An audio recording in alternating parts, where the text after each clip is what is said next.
Welcome to the Foul Play YouTube channel, Reading with the Crew. Thank you so much there, Jack61, for that excellent introduction. And welcome, everyone. I'd like to welcome all my panel members, my fellow panelists, and everyone in chat. It's great to be back, continuing our series that both Neville and I have put together. It's been a couple of extremely busy weeks with a lot of unbelievable cases that are going on at the moment. But we'll discuss about that in a second. But as you know, if you've been following our series here on the Foul Play team, Neville and I have put together a series entitled Reading with the Crew. And today we're on actually part 22, which is remarkable.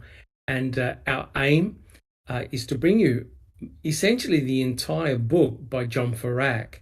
And again, guys, we like to remind everyone who's here, welcome, who's in chat. We like to remind everyone that the information you're about to hear really is from the thoughts of John Ferak. They don't necessarily represent our thoughts and feelings about the case, but everyone here on the Foul Play team thoroughly recommends John Ferak's book, The Wrecking Crew. Especially if you're new to this case, it really does present an incredible rich tapestry and landscape of information about both the Stephen Avery and Brendan Dassey cases. There's a big emphasis more on what happened to Stephen. So what we're doing here, the Foul Play team, is we're presenting specific chapters and we're discussing them. And all of us from the Foul Play team want to thank you guys so much for your incredible support. We've received a lot of very good feedback from the Reading with the Crew series, and we really do appreciate that. We welcome any new members. And so to keep that in mind, what we'd like to do throughout the series is we'll put up a lot of pictures just to bring everybody up to speed, especially those who are new to the case.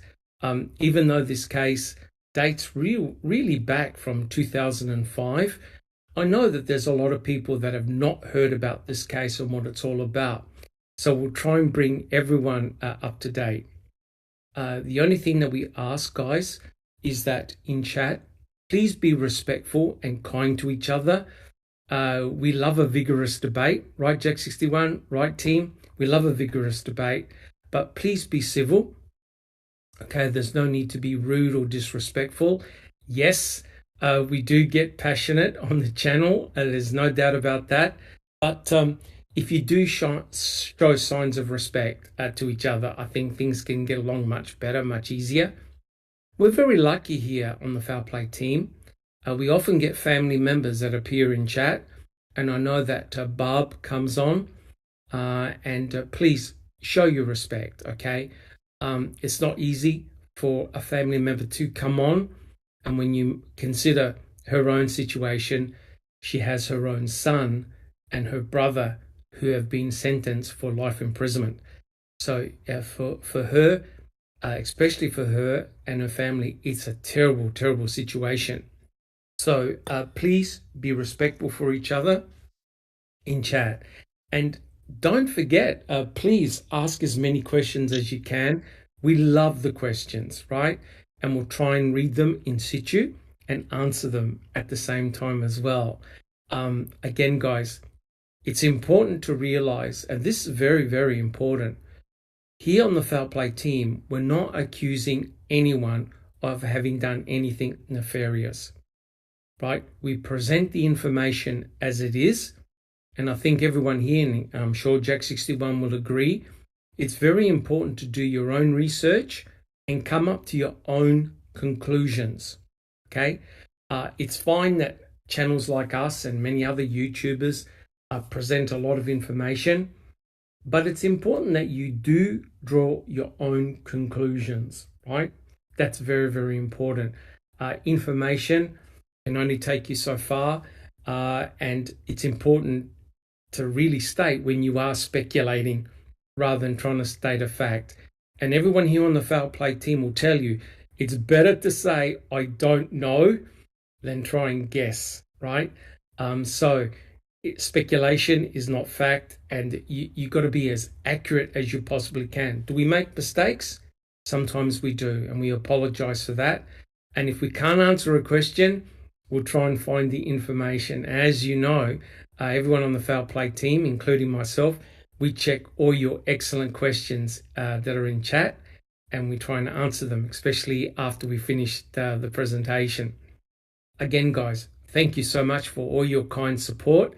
Jack61, I think our subscriber numbers have gone up, which is awesome. Close to 2,200 now, I think. And that is so pleasing. It is. And I just like to say that I really had two excellent chats with a very passionate researcher by the name of Claire S. Bear last week and the week prior on the Alex Murdoch trial. And I gave a short little presentation about forensic evidence, the importance of science and forensic evidence. And then we had a chat about the Alex Murdoch trial. And I just want to say a big thank you. The Foul Play team says a big thank you and shout out to Claire S. Bear for giving me the opportunity to appear on your channel. You've got an incredible, you are incredibly passionate. I love your approach, and we had a really great cordial series of discussions, and you have many, many loyal supporters, very passionate supporters, and I listened to a lot of what you said, and I've learned a lot. And guys, I can definitely, hand on heart, I can definitely say that I have grown as a person. Watching the Alex Murdoch trial, I've learned a lot. I think everyone here on the Foul Play team will agree that when you listen to a trial happening in real time with the presentation and argument of forensic evidence and other forms of evidence, that beats reading the chapters or reading the testimony. Always. Later. It does. Jack61, do you have a comment about that? Well, yeah, because you see body inflection, you see just facial expression. It is completely lost, and tone of talking. That's completely lost if you just read a transcript. You can't guess at all what's going on with the human side of it. I did want to make one other comment. What you were talking about earlier with civility and being kind to each other.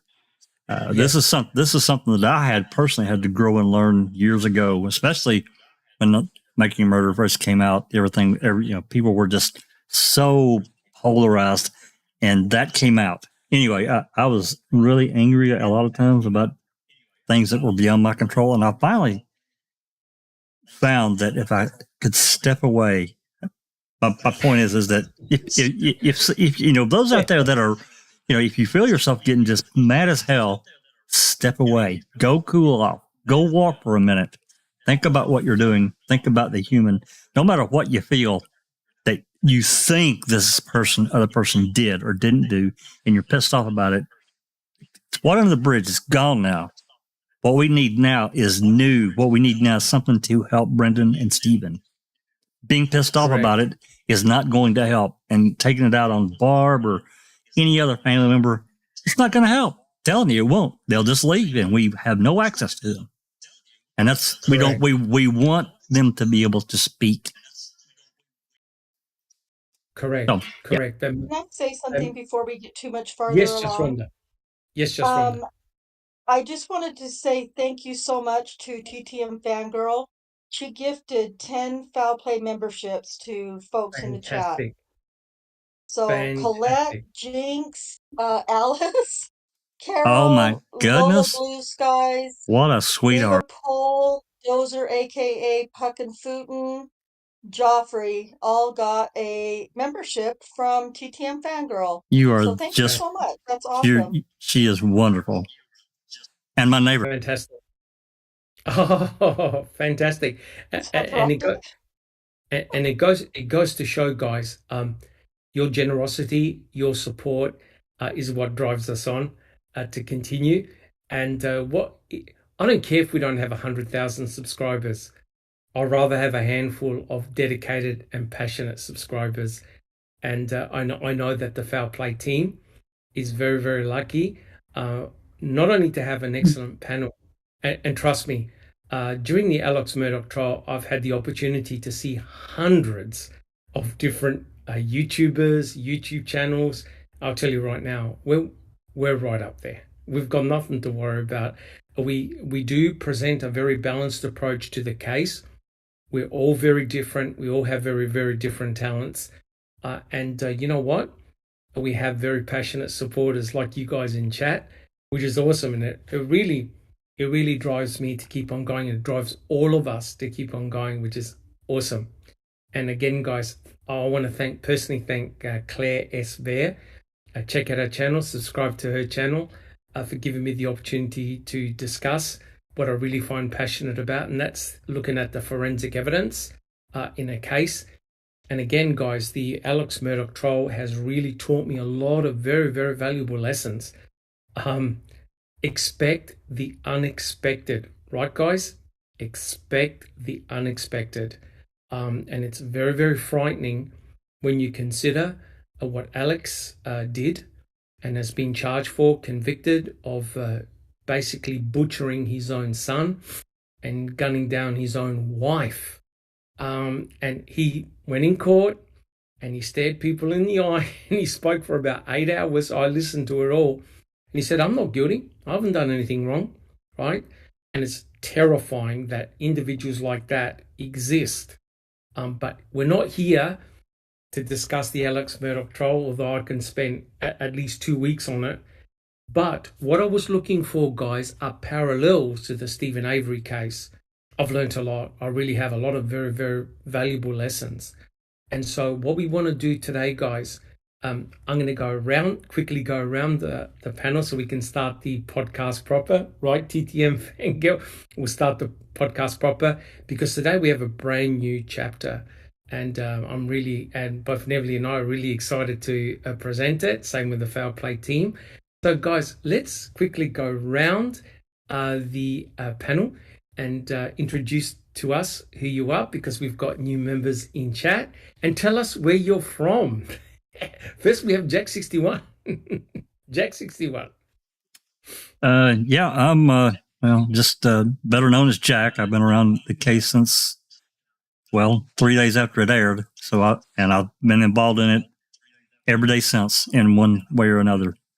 I mean, I do take days off and just say, you know what, I'm not going to do anything, but it's still on my mind. But, from my perspective, I've always just, after I really studied the case, really just far beyond making a murderer, as Doc talked about, our goal is to present what we can to help Kathleen Zellner, help Stephen and Laura and Ryder and Steve Risen, help Brenton get them out, because we all believe they are innocent. They were set up for this, and it all is driven back to the 2005 civil suit, which is driven back to the 1985 case. It's all the heart of all of this is 1985, all of it. There's no doubt. Yes. Right. So I'm from, I'm originally from East Tennessee. I'm a transplant. I live in Southwest Michigan now. Way up north, we got over a foot of snow last night and this morning. I'm not kidding you. It's crazy. Last night between like 6 and 9, it probably snowed 8 or probably 10 inches, 8 or 10 inches. But anyway, yeah, it was rough this morning, but it warmed up to about 40 something degrees today. So it's really, it's melted off the roads. It's a mess, but it's not snow covered anymore. Anyway, I just want to present and get information out there to everyone. Tomorrow we got some new stuff. It's really interesting. There are new calls from Jody that I've been trying to get. I'm positive I don't have everything. I'm positive. But we got some good ones, and so we're going to present that. Yeah, we're going to present that tomorrow in the open mic. Thank you. Fantastic. Thank you so much, Jack61. And also people in chat, tell us where you're from. Tell us what country you're from. It's great that we're spreading ourselves far and wide, which is awesome. And next we have I Don't Recall. Welcome. Hi, everybody. I'm from northern New York, up near the Canadian border. We got a lot of snow last night. Not a foot, I don't think, but snow. Probably about 6 to 8 inches. And I'm looking forward to reading with the crew. Fantastic. Thank you so much. I Don't Recall. Next we have Susan. Susan, welcome. Hello, everybody. Coming to you from sunny southeast Kansas. Balmy 61 degrees today and sunny. So it's very nice.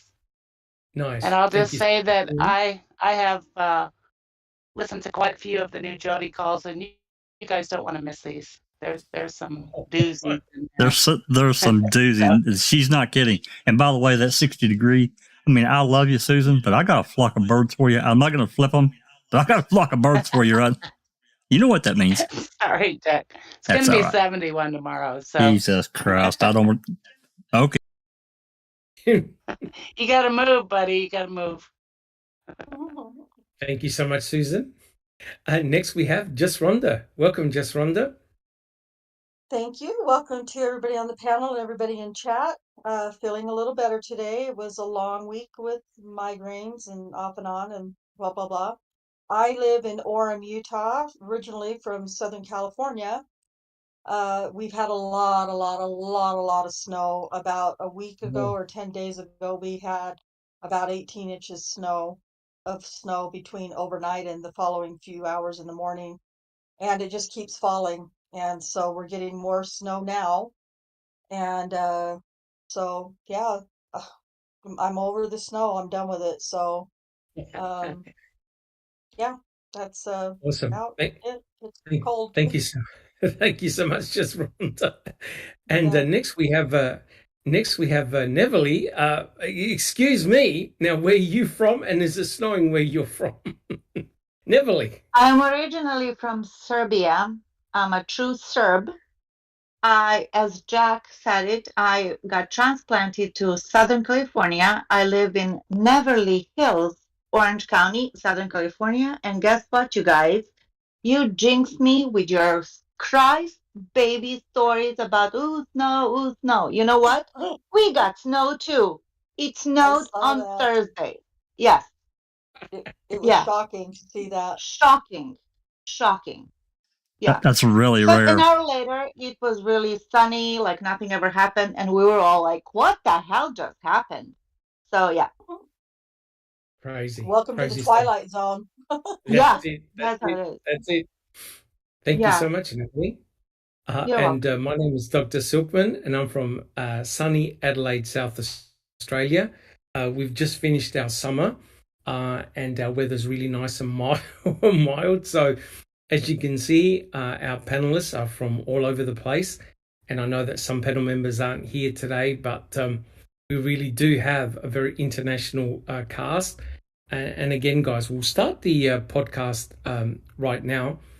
If you do like what we do, if you enjoy what we do, please subscribe to our channel.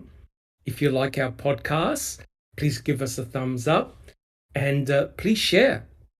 Please share. Let your friends and associates know about the Foul Play team and join in. You're always welcome.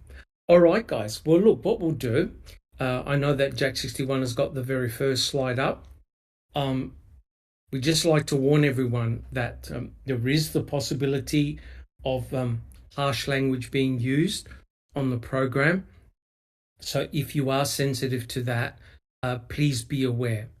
And as we can see here from the very first slide that Jack61 has got up, this is why we do this particular case. This is why we're very, very passionate about what we do. And that is, we want to investigate the brutal murder of Teresa Halbach. And this is a lovely photograph of her. And she was brutally taken away at the tender age of 25 years old. Now, I know I hate to say this and I hate to admit it, but I actually know very, very little about Teresa Halbach herself. I know very little about her life, her character, what she liked, what she didn't like, basically what she did. And that's very, very unusual.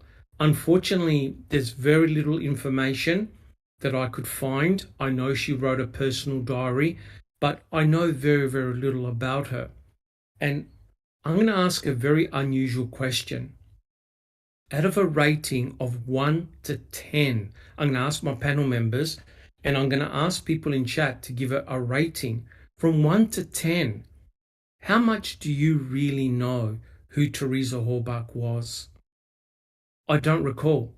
Out of 1 to 10, how would you rate how much you really knew who Teresa Halbach was as a person? Probably 3 or 4, maybe at the most. 3 or 4? Excellent. Susan, what about yourself? Yeah, I'd give it a 3. Okay. Jack 61. Yeah, probably. Yeah, probably 4, 5, maybe. But that'd be a stretch. I would say a 4. Okay. Just Rhonda. I would say I was thinking about the same as everyone else, about a 3, maybe. Yeah. Okay. And Neverly, what about yourself? About 3 or 4. Okay. Interesting. For myself, it's probably about a 2 or 3, as I'm embarrassed to say that. And it goes to show, this is very, very interesting. Teresa Halbach was the victim here, and I know very, very little about her. And to me, I think that was very, very deliberate by the courts, by the prosecuting team, by the state. They let out very, very little information about Teresa Halbach and her life, especially her personal life. And you can't tell me that a proper victimology was done on Teresa Halbach. And that, to me, is actually quite frightening. We know very, very little, or I personally know very, very little about Teresa Halbach and her life. And that's remarkable when you think about it. Jack 61, can we have the next slide, please?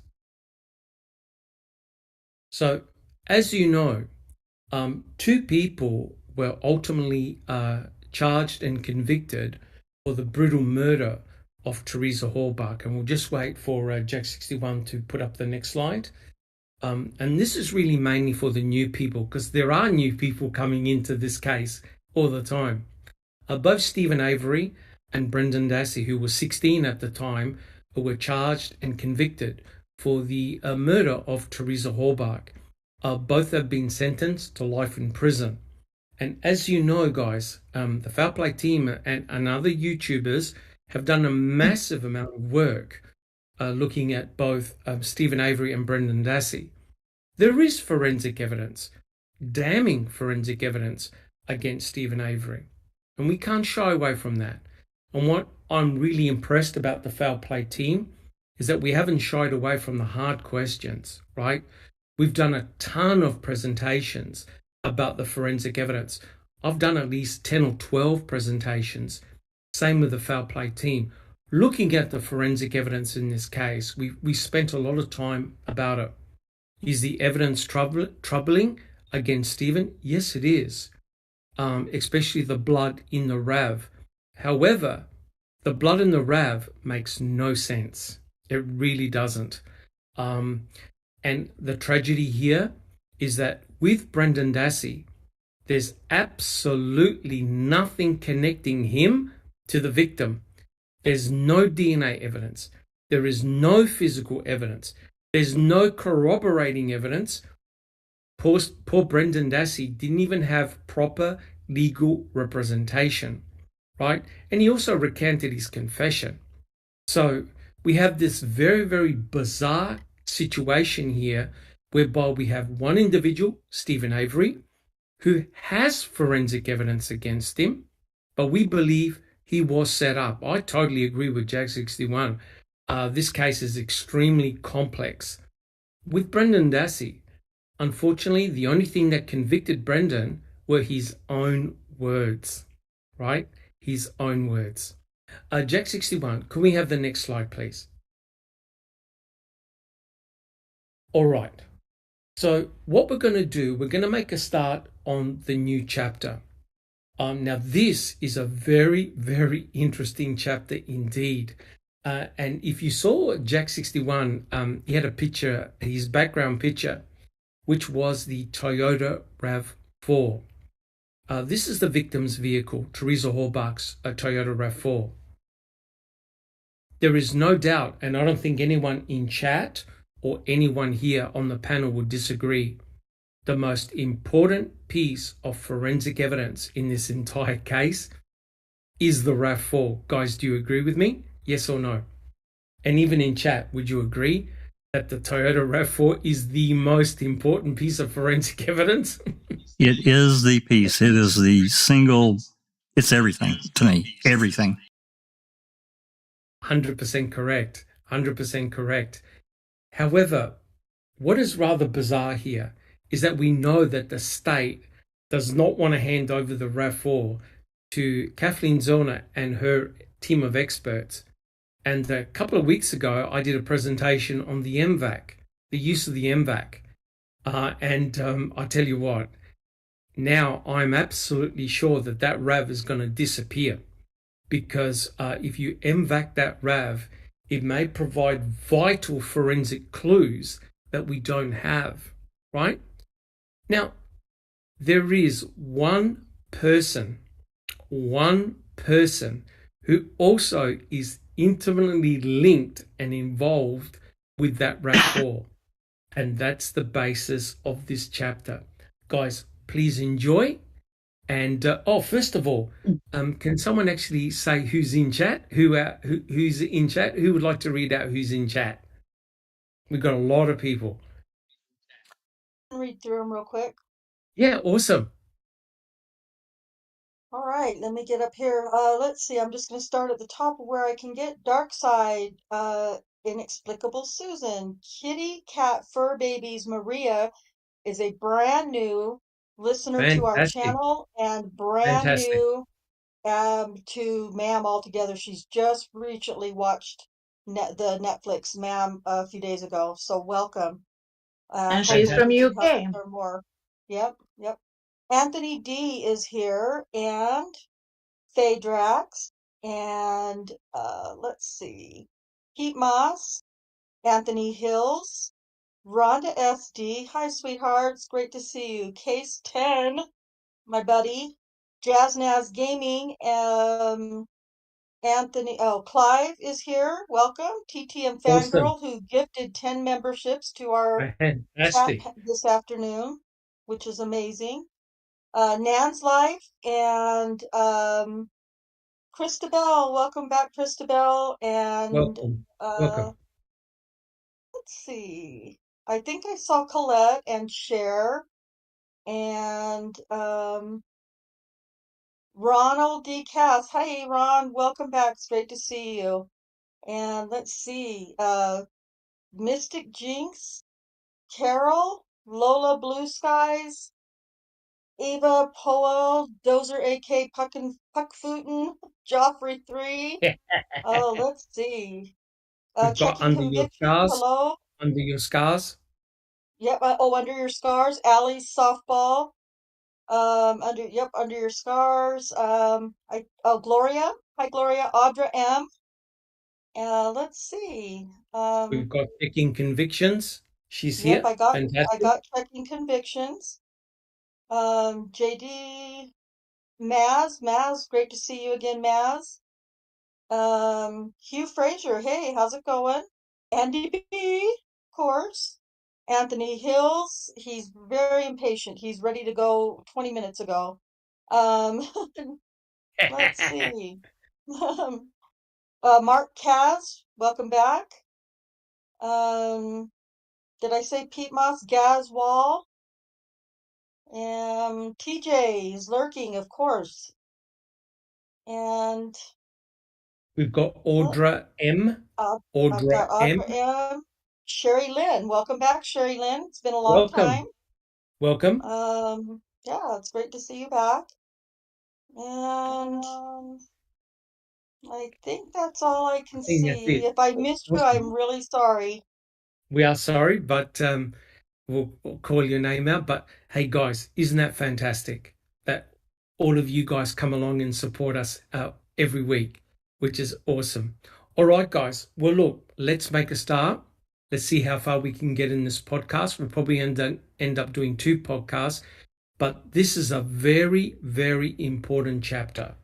Neverly, would you like to start? Sure, but before I do that, I would like just to celebrate case 10. He's our foul play member of the month. Excuse Yay me. for case 10. Good job. Congratulations. Congratulations. All righty. Chapter 10, RAV4. Is that Toyota or is that Ford RAV4? I'm kidding. I'm kidding. Cheeky there, Neverly. Who, me? Never. Never. Yeah. RAV4.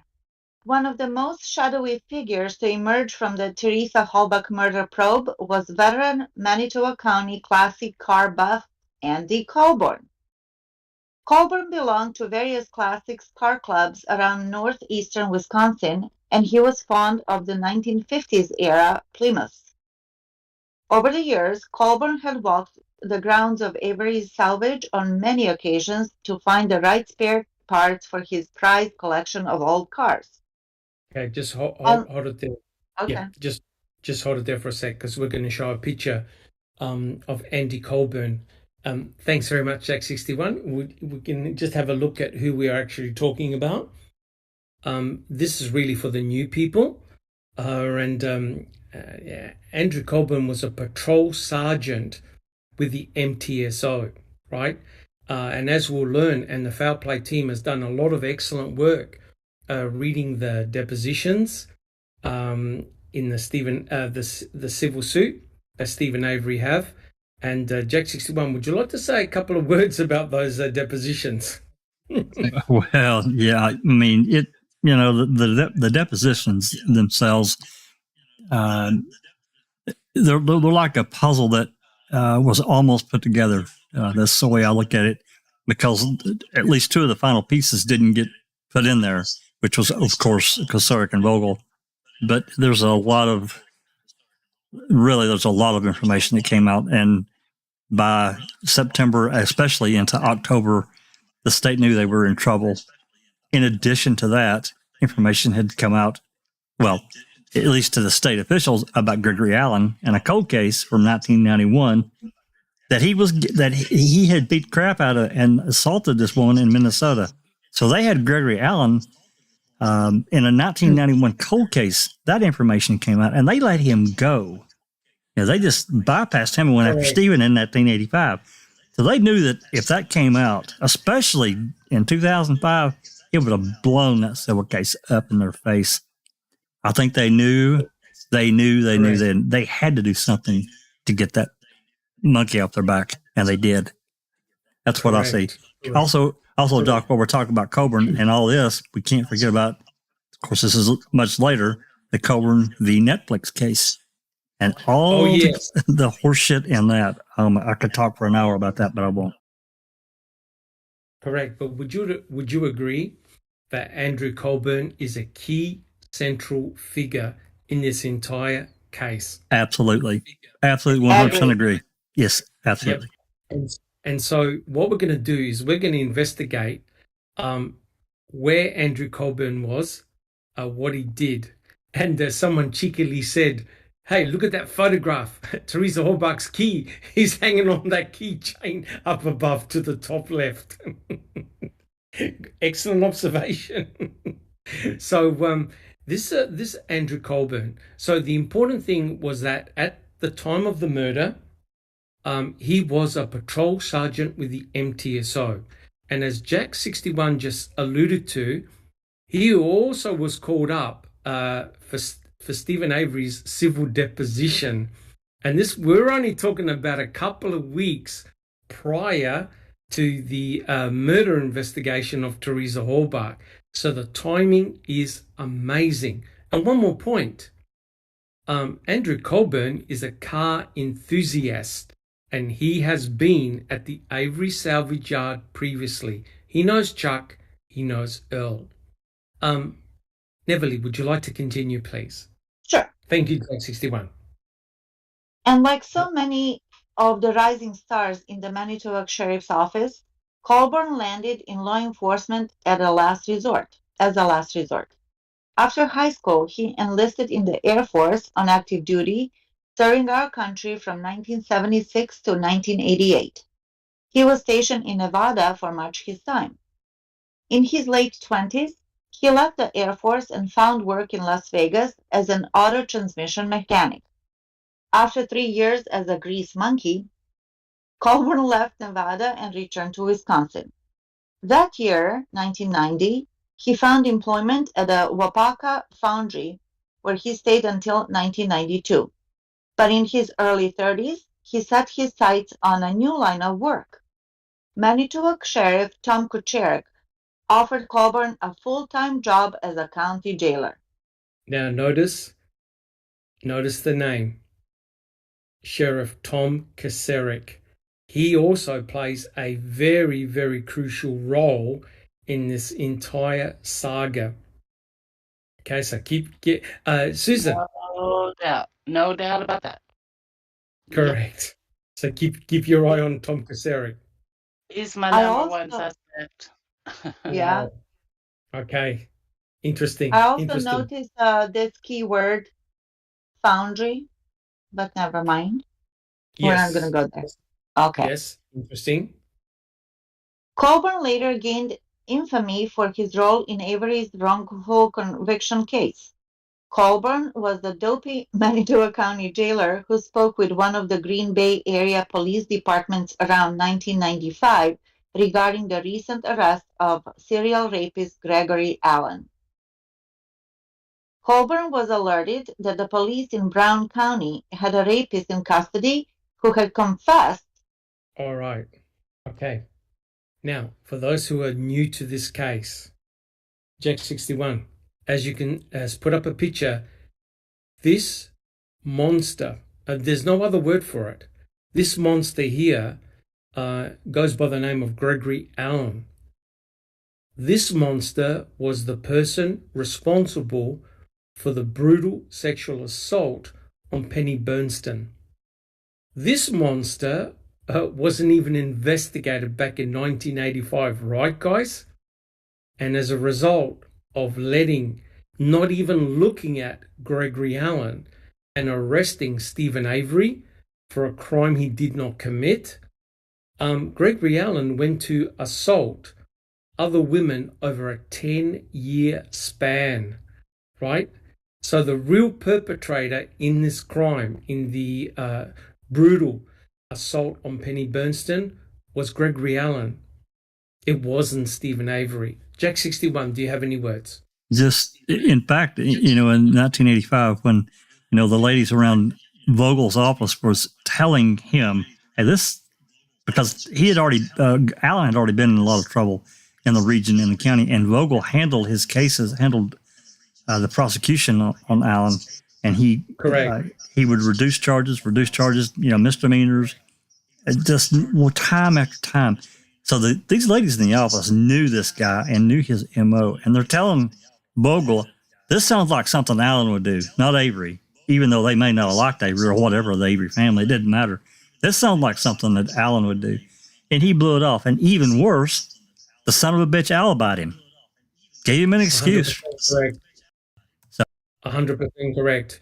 And the other point here, Jack 61, was that Gregory Allen had already assaulted another person a year prior on the same stretch of beach.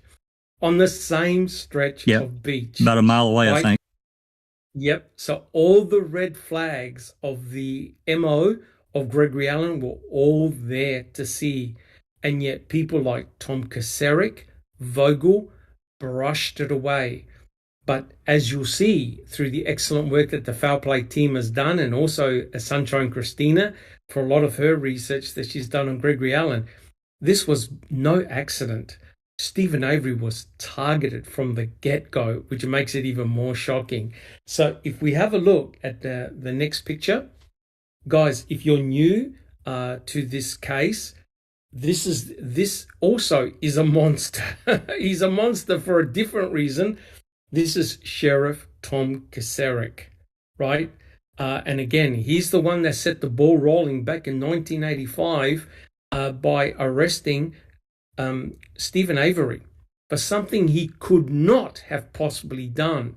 And Stephen said here that when he was arrested, the sheriff had actually said to him, "I got you now." And that's truly frightening when you consider that by wrongfully arresting Stephen, despite having 16 alibi witnesses to where he was that day, unfortunately, he got arrested for the brutal attack on Penny Bernstein, and the real perpetrator, Gregory Allen, was free to do his evil craft for 10 more years. Susan. I just want to slap that smile out of her face. Oh, correct. 100% correct. Oh. And if I could just make the comment, how ironical is it? How ironical is it that Alex Murdoch was nailed due to the use of technology?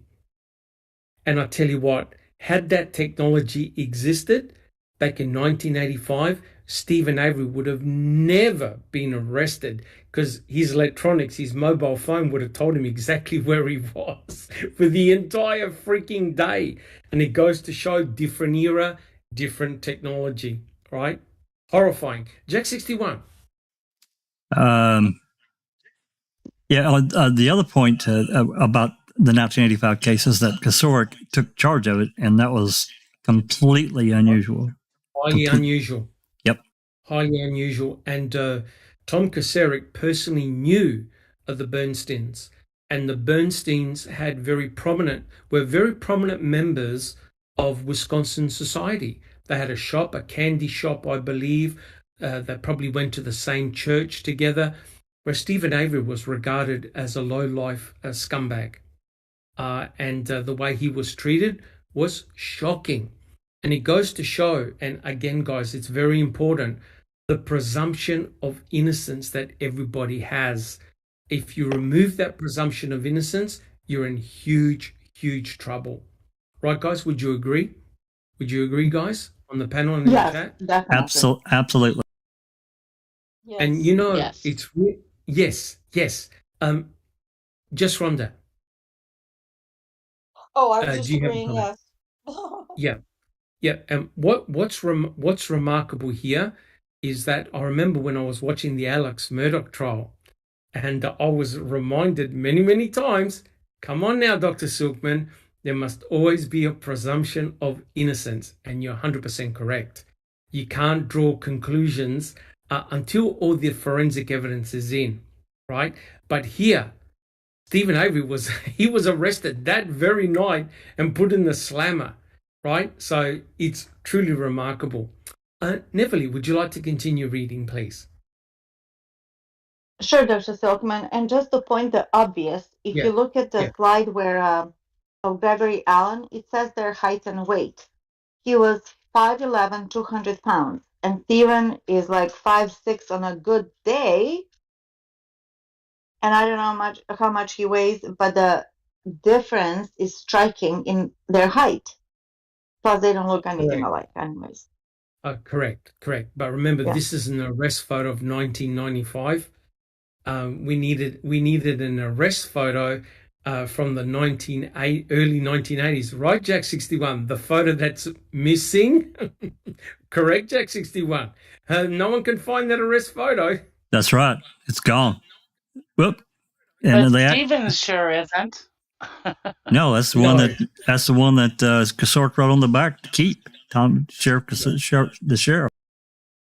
Correct. From months before the Penny assault. That's 100% correct. If they actually had that arrest photo, they could have easily shown Penny. She would have said, "Yep, he's the one." Right, but suddenly that photograph has been replaced by an older one.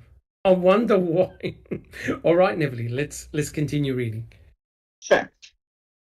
Colburn was alerted that the police in Brown County had a rapist in custody who had confessed that someone else was imprisoned for a violent assault committed in nearby Manitowoc County. Many people believe Colburn confided in Sheriff Kachurik about this matter.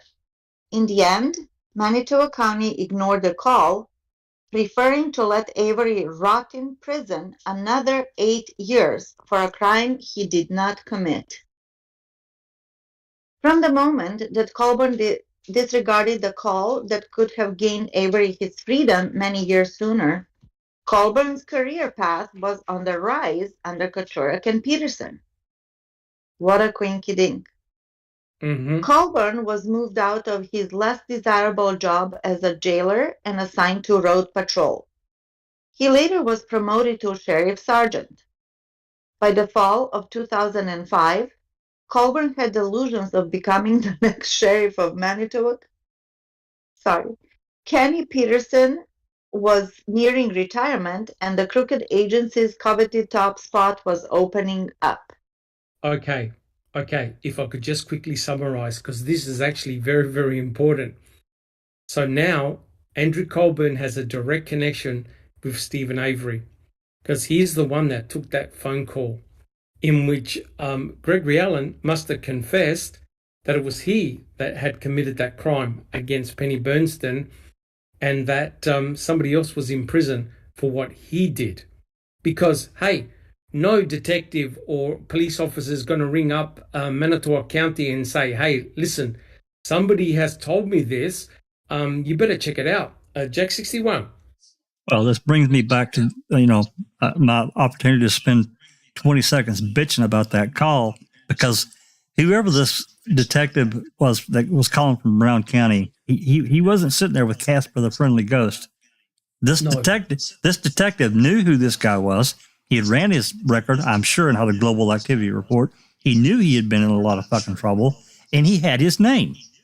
There's absolutely no way around that. Okay, so then if we take that forward and we say, okay, Colburn connected this call to the detective division, and this detective from Brown County says, hey, I got Gregory Allen here, and he says that, he did this, this, and this, and you got a guy locked up for it. Jesus Christ, it would have blown up. What did that do? That sent the alarm bells all over the place. If Gene Cachet took that call, which I think he did, that had to shake a lot of trees right there. Anyway, I'll stop bitching about it because I have a lot of issues with that call. A lot of issues. No, not at all. Not at all. But the important thing is that someone actually called. That's a fact, right? So if someone calls, that means that there is a reason for concern. Okay, a detective is not going to call another county and disclose this information. It's serious. It needs to be acted upon. That's one. So Colburn is now involved, whether he likes it or not. 2, Colburn's career suddenly started to take off. And 3, Colburn, now notice the timing, 2005. Colburn wants to run as the next sheriff. Wow. It's all happening for Mr. Colburn, right, guys? All happening.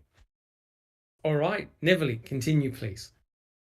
However, the month of October 2005 was becoming more and more stressful, all thanks to his sheriff's office's arch nemesis.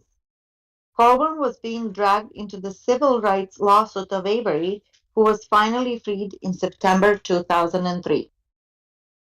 All right. So if we have a look at the next picture. So this is Andrew Colburn in full uniform as he appeared at the civil suit, right? And Stephen Glynn was asking him questions, uncomfortable questions, right, Jack 61, about the phone call that he had received, right? Absolutely. And I'll tell you what, how remarkable is this? I checked, I went over his transcript again. Stephen Avery was present at Andrew Colburn's civil suit deposition.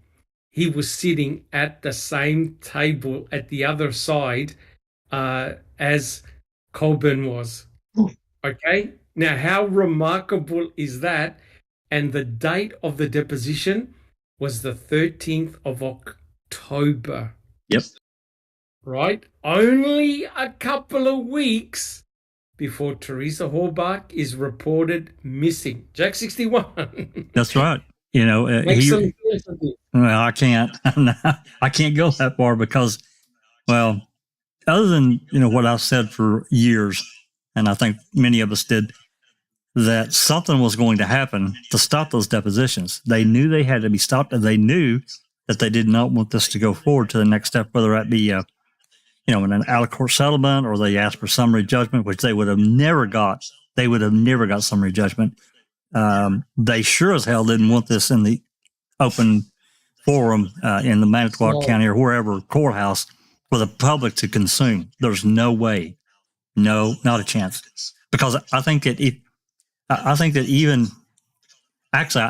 if it had moved forward, the information about Greg Allen may have slipped out. I can't prove that. That's speculation, guys. But they did not. But it would have been addressed. It would have been addressed. Absolutely. Yeah, eventually would have been addressed. Now, what I can't overemphasize is how close the civil depositions were to the date that Teresa Halbach was reported missing. It is eerie. Now, before you think, come on, this is all, just a coincidence. Well, guess what? I followed the Alex Murdoch trial very, very closely. Alex's son and wife were brutally murdered 3 days before the trial of the boat wreck was due to happen. 3 days before. Because if you've been following the Alex Murdoch trial, his son Paul was highly intoxicated and drove a boat full of people, and they crashed, and a young girl lost her life. So isn't it rather remarkable that 3 days before a major investigation was going to take place, all of a sudden, both Maggie and Paul are brutally murdered? At Jack 61, that's bizarre. Speaking of, Andrew Colburn's testimony deposition was October 13th. Jean Cachet was October 26th. And I've got a couple more to read. October 13th, there were actually a number of depositions. Yes. We had Colburn, an officer named Fred Nicholson. Fred was I'm pretty sure at this point he was retired from MTSO, but I'm pretty sure, I can't prove that this is speculation with a pretty big hint of fact. Back in 1996, 95 or 96, Jean Cachet interviewed Fred Nicholson, and there's 2 others. I cannot tell you their names. I can't remember. They were 2 other detectives, and he was hinting around about who knew what in 1996 about this call. Yes. And Fred was one of them. Also, you had Judy Dvorak gave her deposition. Peterson, this is the 13th. Larry Conrad, another MTSO detective. And then, of course, like I said, Jean Cachet was October 26th. Yes. And let's not forget that Stephen sat through all of these depositions. Yes. He knew how well his case was going. Absolutely, and he did. And then he goes and murders a woman. I'm sorry. Yep. It's just ridiculous. Correct. And that's why you need to compare and contrast what Alex Murdoch did to what Stephen Avery and Brendan Dassey have been accused. Okay? In the Alex Murdoch situation, he murdered his wife and son to buy time. How on earth could Stephen Avery murder Teresa Halbach, same with Brendan Dassey, when Stephen Avery sat through the depositions and all he would have been doing is rubbing his hands thinking millions of dollars are coming my way and you guys are going to be exposed for the scumbags that you are. The question is Stephen Avery now going to murder a random stranger, Teresa Halbach, when all the paperwork has led to Stephen Avery, right? Or is Stephen Avery being set up to stop the depositions, right? It's true. You could not write it. You could not write about it. Neverly, would you like to continue reading, please? Sure. Thank you, Jack 61.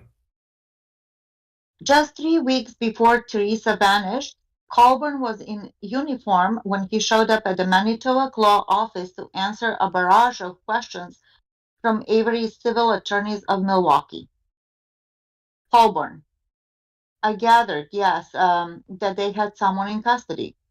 I don't know if this person had commented directly to the person who contacted me or commented on other people within that jurisdiction, and this eventually got to my caller. Lawyer: but the detective had indicated that there was a person in custody who had made a statement about a Manitowoc County offense, correct? Colburn: yes. Lawyer: and what that person in custody had said was that he had committed an assault in Manitowoc County and someone else was in jail for it, correct? Colburn: yes, sir. Lawyer: and that much you're pretty sure of? Colburn: yes. Lawyer: I mean, that's a significant event. Right. That's what stood out in my mind. After the newspaper coverage of Avery's exoneration in September 2003, Colburn had realized he was in a hot mess. He needed to confide in someone he trusted about his role in the Gregory Allen episode. You brought that up to somebody else, correct? Kelly asked. Yes, sir. And to whom did you bring that up? To Lieutenant Plank. Oh, God. These two, Lank and Colburn, Yep. right? Lincoln Colburn. There were also a conversation that followed that. You spoke to Sheriff Peterson, correct? Yes, sir. I remember coming into work and Sheriff Peterson was downstairs where our patrol division is, and I got the impression he was waiting for me to come into work. He initiated a conversation by saying he had spoken with Lieutenant Lank and he felt that it would be in the best interest of Lieutenant Lank and myself and the sheriff's department. I would suppose that if I was to give him a statement on that gist of our conversation or what we had discussed. And I asked for clarification on that, you know. Colburn laughed nervously during his deposition. All right. Jack 61, would you like to, or anybody, would you like to say a comment on how Mr. Colburn writes his reports? Jack 61. Well, we're still waiting on some for him that never got turned in. And you look at, I mean, we do the comparison of, I'll just take this one in, for instance. We know about this one. And then if you look forward to November 3rd, I think it was, when Colburn and I think Remaker went to Stephen's trailer, there wasn't a report written about it for 8 months. Correct. 8 months he didn't write a report. And, we have the phone call with Remaker talking to Todd Herman, or one of Herman's, and said, Remaker was there with him, and he walked through. He said Stephen was, go look at whatever you want, and blah, blah, blah. Didn't find anything. Remaker says, I don't think he's involved. That's my gut feeling. And he's talking to another cop about this. So that's not, you can tell it's a regular conversation. But again, I have to emphasize, when this cop from Brown County called MTSO, he knew who Gregory Allen was. Yes. So he probably had a strong indication that this guy probably was telling the fucking truth. Pardon my French, but it really bothers me that this dead-ended into a brick wall once it got connected to the detective division. Correct. 100% correct, Jack 61. Susan, do you have a comment? I just want to tell Jack he has a bit of an echo behind him. Oh, okay. Yes, I can hear that echo. I'll take care of that. I apologize. Okay, awesome. Thank you. So, any other comments, guys? All right, do we have any questions in chat so far, or are we all good? Really see any questions, just some comments on Colby and how idiotic he is. Correct. So essentially, guys, the MTSO now had a massive problem. They were in the middle of civil depositions, and now they've admitted about the phone call and the fact that Andrew Colburn was asked to write a statement one day after Stephen Avery got released. And it's really interesting that there's an incredible lack of paperwork, especially of that phone call on the date that it actually took place. Jack 61. We have to ask ourselves, everybody does, if you're honest about the case, I'm talking about going back to 2003 in real time. If it wasn't important enough to write a fucking report in 1995, why did he bring it up now? What were they afraid of? What did they think that? Right? I mean, go ahead. I'll tell you what they were afraid of, and that was the officer from Brown County coming along and saying, here's the proof that I sent the call. There you go. And that's another part of this. Why haven't we heard from this detective in Brown County? They had to this day, they have to know who was interviewing Gregory Allen when he made that phone call. They know, and we still don't know who it is. I've looked extensively. I can't find it. I think it's reports that have been pulled that we'll never see, but they had to. Yeah. Why haven't we heard from that guy? It's a real shame. Yep, correct. 100% correct. Because remember, Tom Bergener went to see Kacerik directly about the red flags and the warning signs. That's right. 61. That's right. He did. We've read about that extensively, even though, Kacerik tried to blow it off. He's lying to protect himself and the county and the department. Bergener went to talk to him. There's no doubt about it. Correct. And not only that, the people that were in Vogel's office said, Dennis, this doesn't sound like Stephen Avery. This sounds like Gregory Allen, who you know. That's exactly right. Yeah, and, that comes back to, we have to ask ourselves, of course, we have to go into speculation mode at this point because we don't understand why Gregory Allen was so protected. And I'm talking about going back to like 1981, 82, the earliest records that we got of when he was really starting to kind of, push his boundaries in that region, Manitowoc, Sheboygan, all around that area of these, doing this weird shit, peeping Tom and all this stuff. So and then this moves forward, in real time, 4 years to 1985. He's already gotten in a whole lot more trouble by then, and he keeps getting knocked down. Why? Why would Vogel just knock it down? Don't understand it. Correct. And you know what, guys? What is disturbing is that we have not gotten to the bottom of this. And the reason why we haven't gotten to the bottom of this is because Stephen Avery got arrested and charged for murder. That's exactly right. So therefore, Tom Kacerik and Dennis Vogel got away with one. Put it that way. Correct, guys? You have to agree. They got away with one. They did. All right. Susan. I just realized another comparison between Alec Murdoch and the Avery case. Yes, please.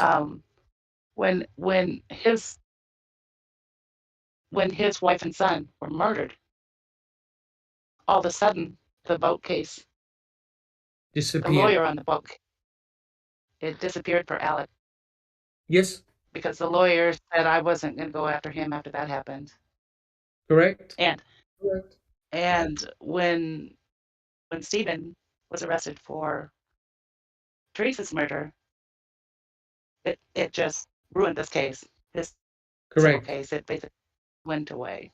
Yeah. Yep. The depositions basically dissolved because I tell you what, which jury is going to be sympathetic to Stephen Avery after being charged with the murder of Teresa Halbach?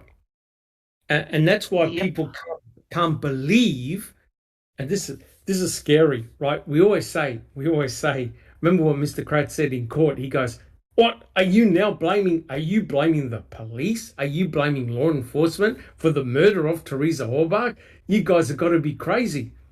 That's just like saying, can you believe that a loving father and a loving husband could kill his wife and son? And the answer is yes, which is absolutely mind blowing. Jack 61. Well, it's I mean, it's kind of a dotted line connection, but it's like Kratz talking to the jury and saying, "Hey, if you believe these cops planted evidence, you're going to have to believe that they killed Teresa." He tried to force that onto the jury. How much they took of that, I don't know, but he said the words anyway, and it's not true at all. It's not true, but he tried to force them. It's a huge leap between the two. It is absolutely correct, 100% correct. But not to harp on the Alex Murdoch trial, because this is not what this case is all about. But what is very interesting, and something that keeps on being drummed into my head, you are very likely to be killed by your own family member or a loved one. That's right. Or a boyfriend or an ex-boyfriend. Yes, a boyfriend or an ex-boyfriend, and a husband, a lover. And I tell you what, a lot of people got free passes in the Stephen Avery case, right, guys? A lot of people got overlooked that should not have been overlooked. Okay, now Alex Murdoch got on the stand and pleaded his innocence. But oh my God, the guy is so delusional, so narcissistic, so sociopathic, psychopathic, you name it, that he looked straight at the camera and said, "I didn't do it," and clearly he did. He killed his own wife. He killed his own son. Jack 61, do you have a comment? Well, these. I mean, there are a lot of parallels between the two. One thing, though, that we have to agree, even though we may have got a little irritated, I kind of got a little irritated at the prosecutor in the Murdoch case, because to me, he went on some things too far, and he should have just moved on. At the same time, these guys dotted their I's, crossed their T's, and presented a fantastic case. Fantastic case. And they did it the right way. They didn't deny him. They allowed him every part of his civil rights.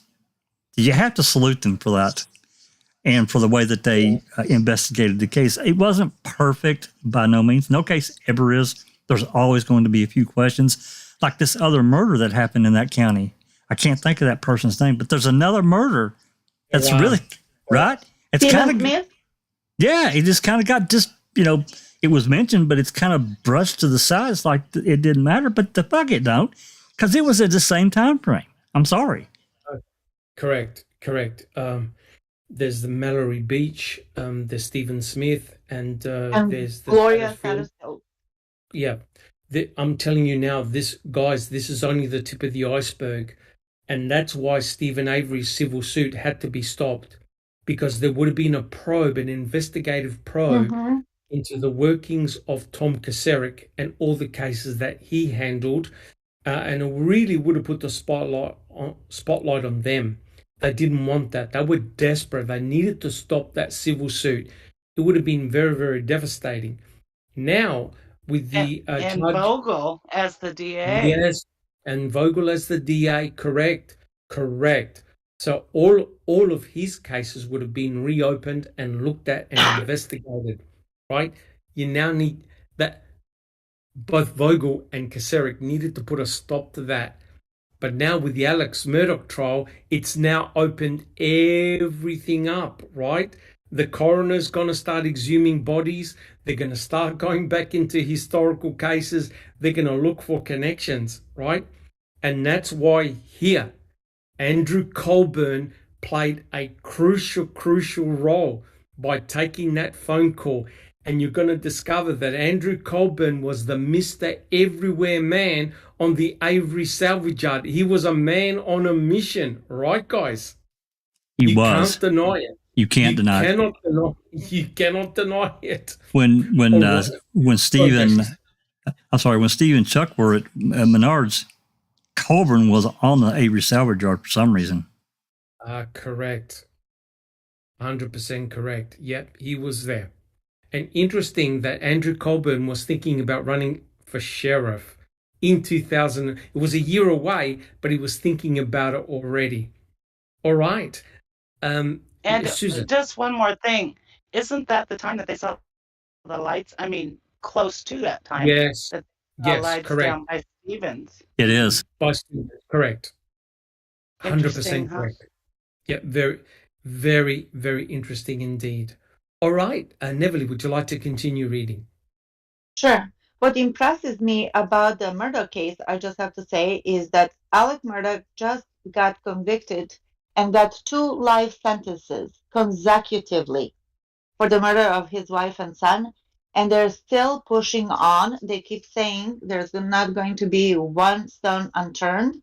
They're going after the, as we said, murder of Stephen Smith, Gloria Satterfield, the drug connection, and all the financial connections. So this guy could potentially get like 1,000 years in prison. Potentially, yes.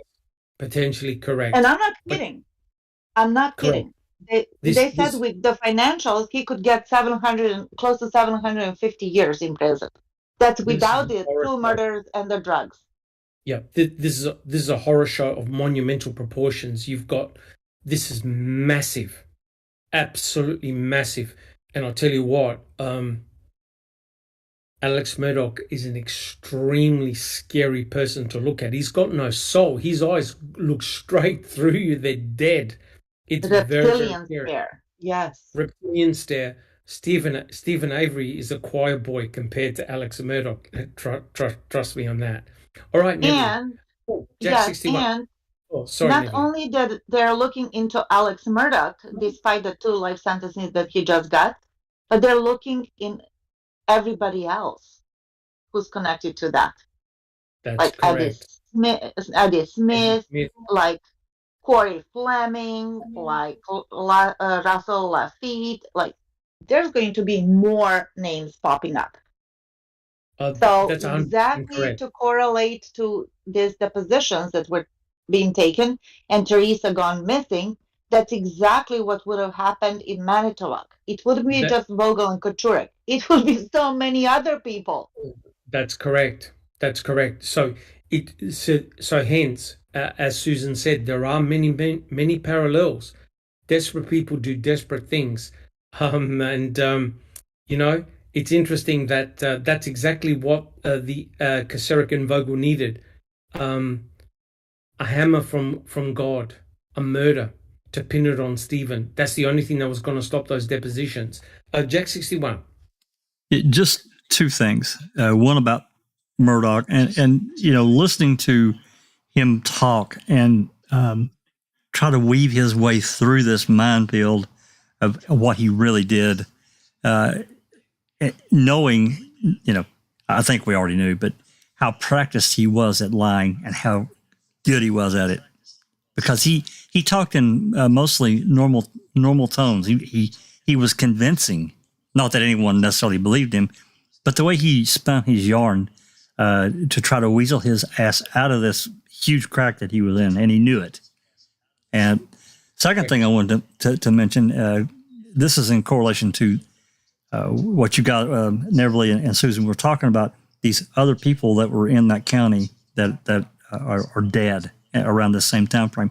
Now think forward about the bones found in the quarry, Cuss Road. Now, okay, if the cops are saying or the state is saying that's not Teresa, well, who the fuck is it? You got to know that. Who the hell is it? And you didn't open an investigation into it. So, which it's got to be one or the other. It can't be both. Anyway. That's correct. So, in other words, is there another individual or individuals who have been brutally murdered that they know nothing about? But here's the kicker, Jack 61. Here's the kicker. The forensic pathologist, Dr. Leslie Eisenberg, said that when she weighed all the bones, when she examined all the cremains, she found no duplicate bones, which meant that all the cremains from everywhere came from one person. There you go. That is chilling, guys, because had she found, say, 2 left side hip bones, 2 left side rib bones that belong to the same rib, 2 cranial bones that were identical, then Dr. Eisenberg can say, hey guys, we're dealing with multiple victims here. The fact that she was able to separate all the cremains into different categories, skull, shoulder, spine, hip, legs, etc., and she weighed all of them, and she came to the conclusion, guys, we have one victim. One victim. Susan. We do have to remember that Eisenberg is a state actor. And, Correct. you know, I'm just saying, I don't necessarily believe that. Except Susan, Dr. Bennett said the same thing. Because I read his report. He said there's no evidence of an additional victim here. That all pertain from one. And What also do they remember, know? well, 60% of the 60% of the cremains are missing, right? So I mean, they there's were looking at something- tiny fragments Oh, that's correct. of bones. That's I don't know. correct. But they know the weight. They know the weight of the bones of an adult female. They know what percentage of her is missing by weight. So they know that, hey, they haven't found at least half of the skeletal remains. They're missing. They're very likely buried somewhere, and they haven't found them, right? So again, guys, that we're going to do it. Don't worry. We'll do another chapter on the forensic evidence, I promise. But let's get back to Colburn, because this is a very interesting story. Neverly, would you like to continue reading? Sure. So just to refresh everybody's memory, Colburn is saying that Peterson approached him and talked to him about the phone call, and he told him, hey, why don't you put down a statement of some sort, a report. So Colburn goes on, and he goes, meaning Peterson, well, what you discussed about a telephone call that you received when you were working in the jail. And I said, okay. And before I went out on patrol, I provided this statement. So just like that. Correct. But we know Correct. that statement, when was this? When was this? Because he didn't do it right away. No. He wrote his September statement. 12th. He wrote his statement one day after Stephen walked out of prison. That's what I'm saying. 2003. But the phone call happened 10 years before or so. 8. That's correct. That's 100% correct. Or 5 Yep. years. Yeah. Yep. That's 100% correct. So had they acted upon it back then, Stephen would have hadn't had to spend it between 8 to 10 years extra for nothing. For nothing. All right, Neverly, would you like to continue reading? Sure. Sorry, Okay. just Rhonda, did you have a I comment? just Sorry, wanted just to, Rhonda. just really quick before you go back in, Neverly. Justine J in the chat says, you can't calculate a human being by their bones. I cremate people for a living. Every human is different. So we would 100% love correct. to have some conversations with Justine, surely. Yep. 100% correct.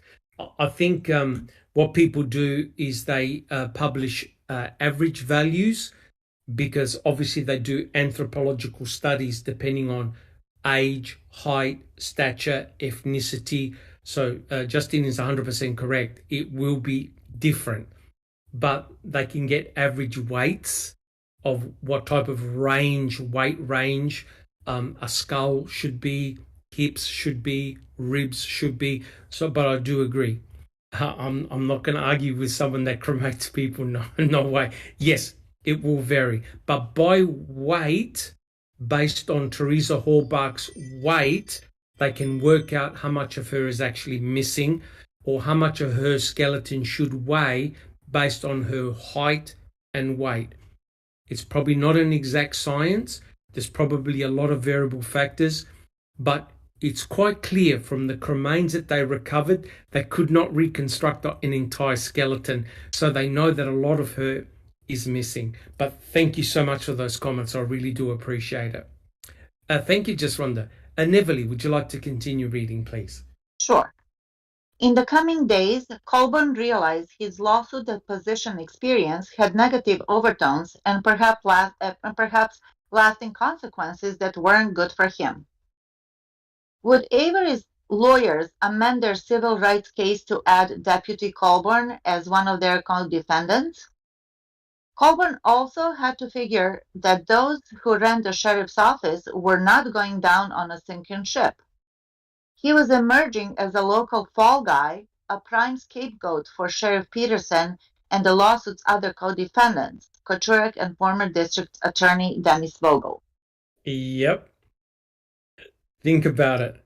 All these officers were potentially going to point a finger at Andrew Colburn. Would you guys agree? He was the logical scapegoat. Would you guys agree? Yes. Jack 61, what do you think? Colburn was in big trouble. He was definitely going to be the patsy. There's no doubt. Yes. And he would have been damn lucky if there wasn't a Jack Ruby around the corner. That's 100% correct, right? They're going to put Andrew Colburn on the grassy knoll, right? They're going to point a finger at him and say, him. It was him. Well, the umbrella guy, yeah. All right. Yes. So, guys, if you can see here from the next slide, this is where everything went downhill. It really, really did. Because Stephen Avery, he was wrongfully convicted. It was proven by DNA evidence that it wasn't him that had attacked Penny Bernstein. It was none other than Gregory Allen, who was a known vicious sexual predator at the time. Well, Stephen Avery's civil attorneys, they roped in the Manitowoc County, Tom Koturek, who was the sheriff at the time, and the district attorney, Dennis Vogel, into the civil suit. Now, guys, if you think that these two guys, especially, were going to take it laying down, I think Stephen Avery was sadly mistaken. Right, guys? Any comments? So you're mistaken is an understatement. Yep. So you're dealing with two extremely powerful individuals in Manitowoc. You're looking at the head sheriff at that time, and you're also looking at the district attorney, right? So you're not going to get two taller poppies than that. Both of them were potentially in big, big trouble. Anyone have any comments? All right. Neverly, shall we continue our reading? Sure. The continuation and the publicity of Avery's civil rights lawsuit was bad news for Colburn's upcoming sheriff's candidacy. Colburn had been collaborating with Lieutenant Lenk about his eventual bid for sheriff. A Colburn victory put Lenk in line for a hefty raise and promotion to undersheriff of Manitowoc County. I just can't believe that there were no other more suitable candidates. And also, Anthony Hill say, why drop the civil suit? Well, the problem is that Stephen Avery just got arrested.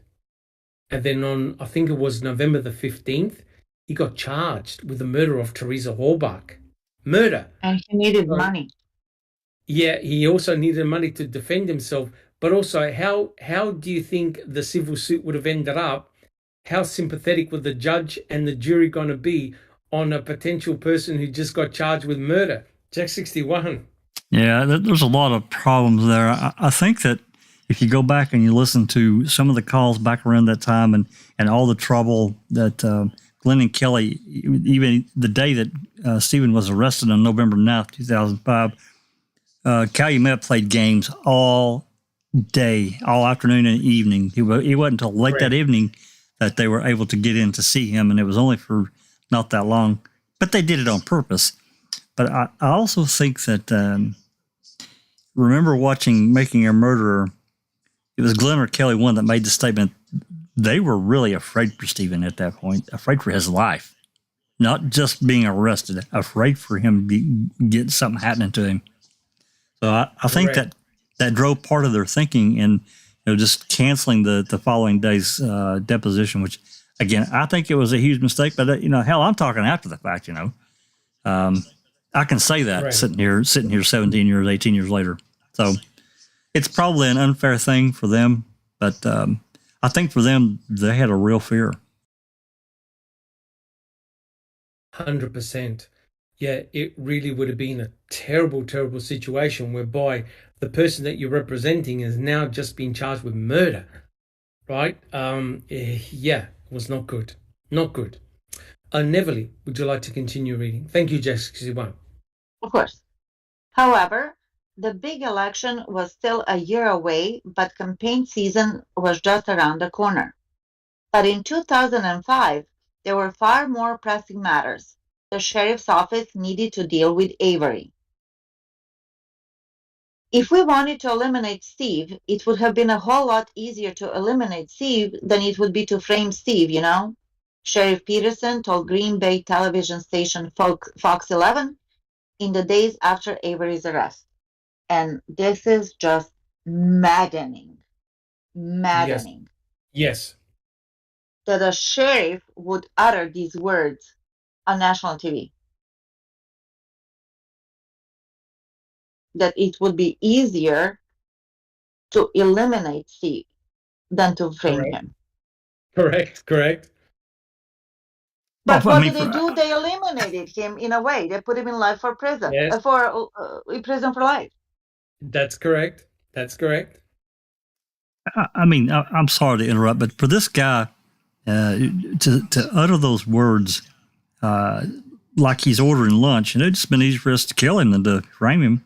Really? Is that right? Is that what you're saying? That I mean, it's almost like they had done it before. It's that's the scary thing, Jack61. But that to me is the an embedded confession. And also, he let out slip what he was thinking in his mind. That's right. Yeah. I think he actually said that. And you remember Dr. Phil, who was in total shock when he heard those words from Sheriff Peterson. That these guys are here. They're meant to be to protect and to serve, not to shoot and eliminate people. It's completely bonkers. But you know what, Dr. Silkman? They are doing exactly that. They're protecting and serving themselves. Correct. There's no question about that. They needed to form a cohesive barrier around themselves and protect themselves from Stephen Avery's civil suit, right? And the only way they're going to do that is to pin a murder on him. And they had the opportunity, and they did. Okay, Neverly, keep going. The manager sheriff went on to say, if we wanted him out of the picture, like in prison, or if we wanted to him killed, it would have been much easier just to kill him. Shocking. Right. Yeah, it is shocking. And so for those who are new to the case, this is Sheriff Kenneth Peterson, who said it would have just been easier to kill him, right? Now, the irony of all ironies, guess who arrested Stephen in 1985? Him. He went to Stephen's place, got him out of his bed, and arrested him on that night, the same night that Penny Bernstein was savagely attacked at the beach. So Sheriff Peterson was one of the arresting parties. I think there was also Stephen's uncle, and Mike Bushman was one of the arresting officers as well. So Peterson could not help himself, right? He went on national television and said, yeah, if we wanted him dead, would have killed him. I think I agree with you, Jack61.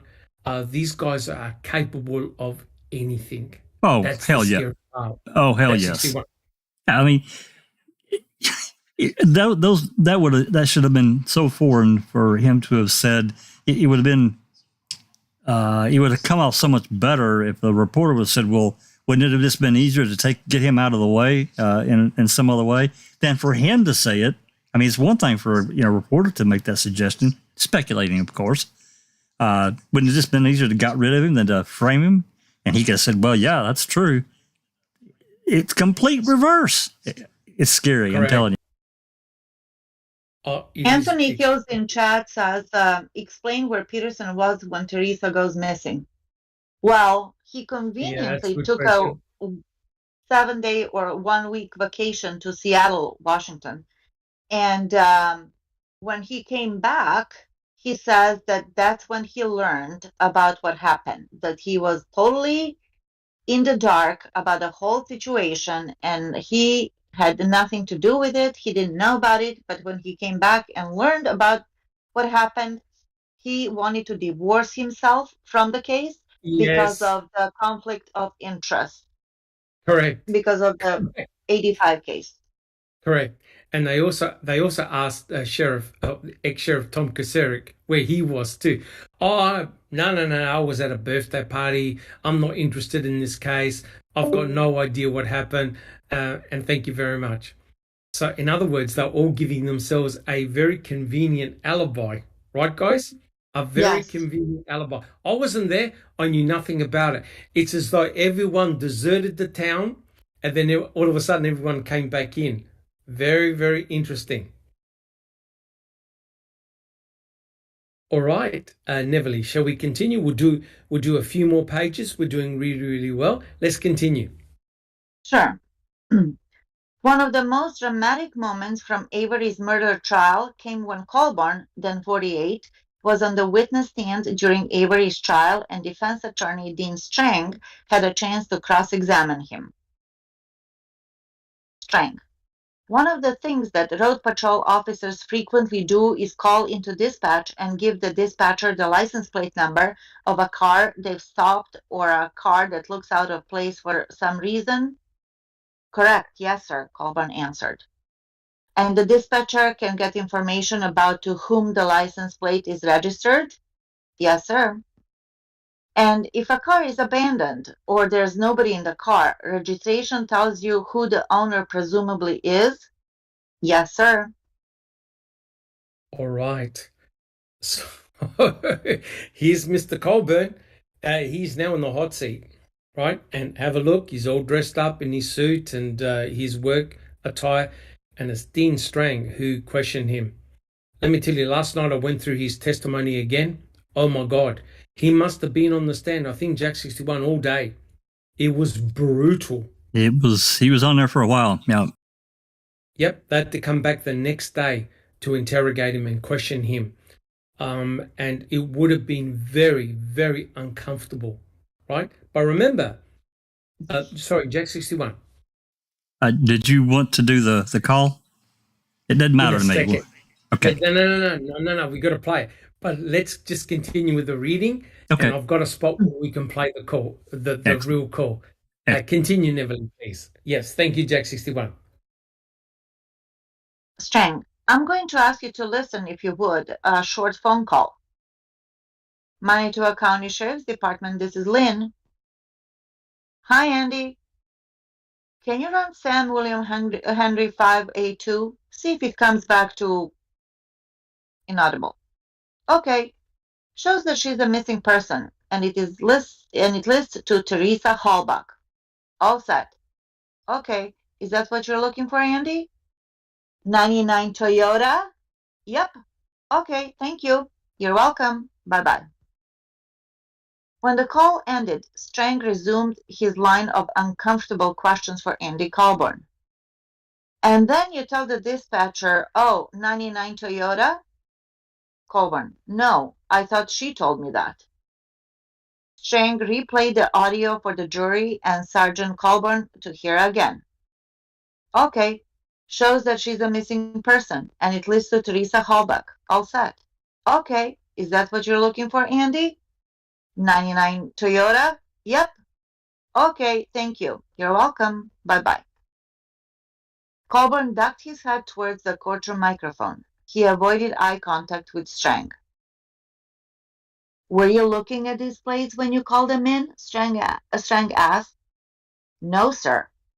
Then he lifted his head, grimaced, and cracked his knuckles 2 times. Do you have any recollection of making that phone call? Well, Jack 61, cue the phone call. So Jack 61 is going to actually put up the phone call that Mr. Colburn made to the dispatcher. You okay with that, Jack 61? Yep, just 1 second here. Let me switch screen.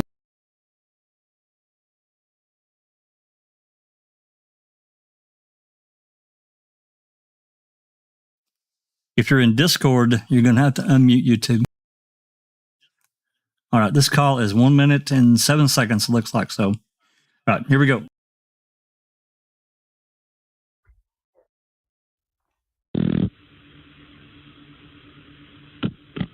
Manitowoc County Sheriff's Department, this is Lynn. Lynn. Hi, Andy. Can you run Sam William Henry 582? See if it comes back to that. Sam William Henry 582. I need telephone, please. Alrighty. Do you speak any Spanish there, Andy? I'm just going to call on the top of the list since mine on-call didn't call me back. And when I get in trouble, Andy, I get in trouble. You know? What am I supposed to do? Yeah. My favorite one is in the city of Manitowoc. Yes. Okay, it shows that she's a missing person, and it lists to Teresa Halbach. Okay. Okay, that's what you're looking for, Andy? 99 Toyota. Yep. Okay, thank you.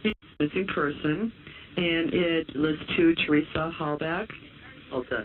Okay, that's what you're looking for, Andy? 99 Toyota. Yep. Okay, thank you. You're so welcome. Bye-bye.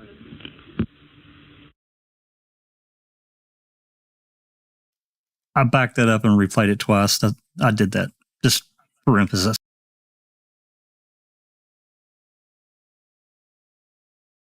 Thank you, Jack 61. Thank you. Yeah, that is indeed very, very interesting. So quite clearly, it was him that said 99 Toyota, right? And the next passage is going to be very, very interesting. Neverly, sorry, Jack 61, did you have any comments? Just briefly, and excuse me, I apologize. I don't think it's going to get into this, but just to preface this, just so, especially the new people that are out there, this is at 9:22 p.m. on the night of the 3rd. This is, 6 hours or so after, 7 hours after Karen Halbach called and reported Teresa missing. At 6:50, well, sometime before 6:50, around 6:50 p.m., supposedly Wiegert had talked to Colburn and given him the information about Teresa, including the license plate number.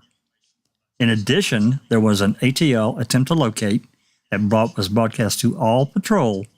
Anyone on patrol got this alert, and it told, again, everything about Teresa, her car, it being RAV4, the plate number, everything. So this was, 2 hours or so, 2.5 hours before he called into dispatch for this information. Why?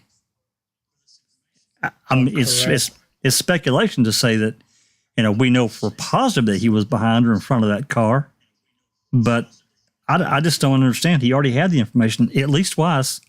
So anyway, I wanted to throw that in. Correct. Oh, that's a fantastical story that he said. Yep, that's a very good point there, Jack 61. All right, Neverly, continue, please. This is where it gets very interesting. Okay. Do you have any recollection of making that phone call? Colburn buried his head. He paused a few seconds before answering that he guessed he made the call on November 3rd, 2005. Probably after I received a call from investigator Wiegert letting me know that there was a missing person. That's his story. That's Colburn's story.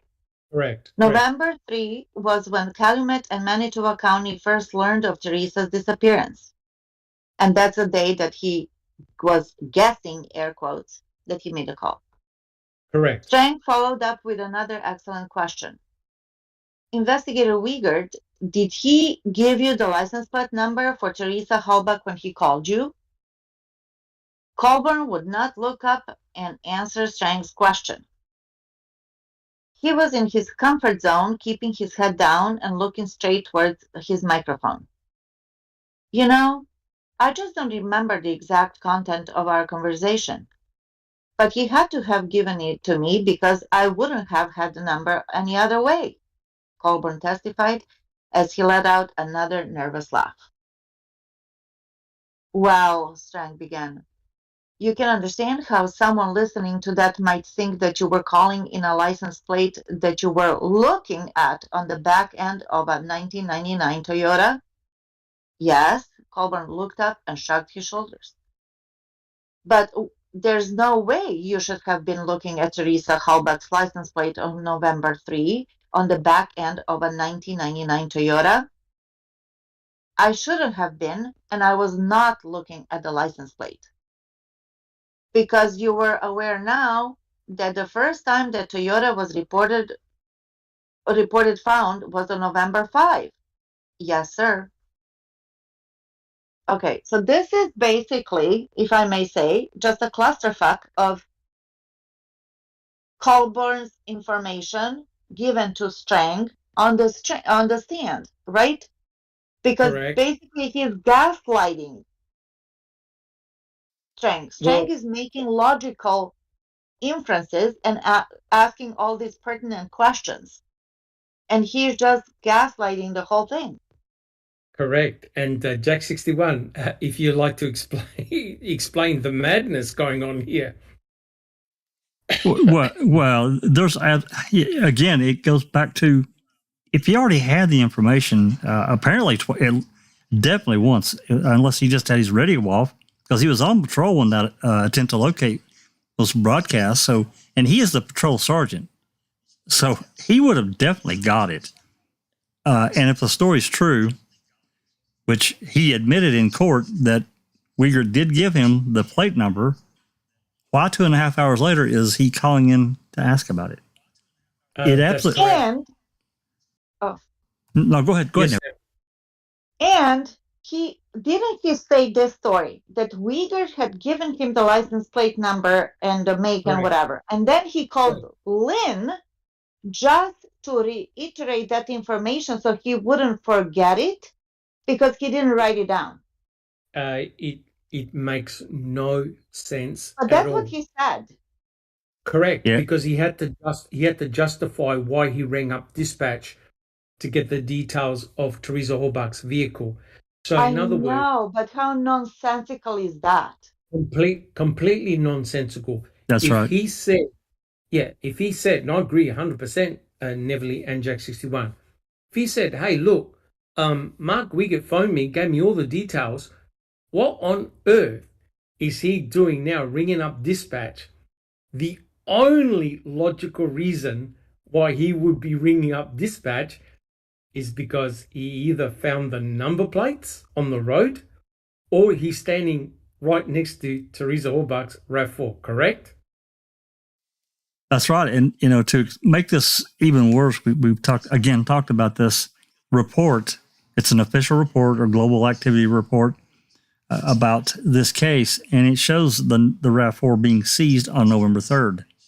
Now, whether it was actually seized or not on November 3rd has been a point of contention since we first got the report. Everybody, when we first got it, we absolutely went bananas. But, that's another part of the fustercluck of this whole situation. It is a mess. I'm not going to get into all that. But. Correct. And don't forget, this is also the basis of his civil suit against Netflix because of editing. Yeah. Right? And Mr. Kratz went apeshit in his book saying, oh, they edited this, they edited that, they made him look bad. No, the only editing they did was that they got rid of the objections that Mr. Kratz said in court. That's right. So the main gist was the same, right? The main gist of the conversation was the same. And you can have a look at the testimony. The only thing that was edited out was just lawyer fluff. But all the pertinent information was still there. So if we have a look at this picture of Colburn, right? was Mr. Colburn caught out in a lie? Right? Was he really caught out in a lie? Jack 61. I have to be honest. I think he was, because I can't in good conscience understand why at this point in time, because again, that meeting, there was a meeting at HQ with Link, with other detectives and officers, whatever, before they went out to see Zipper.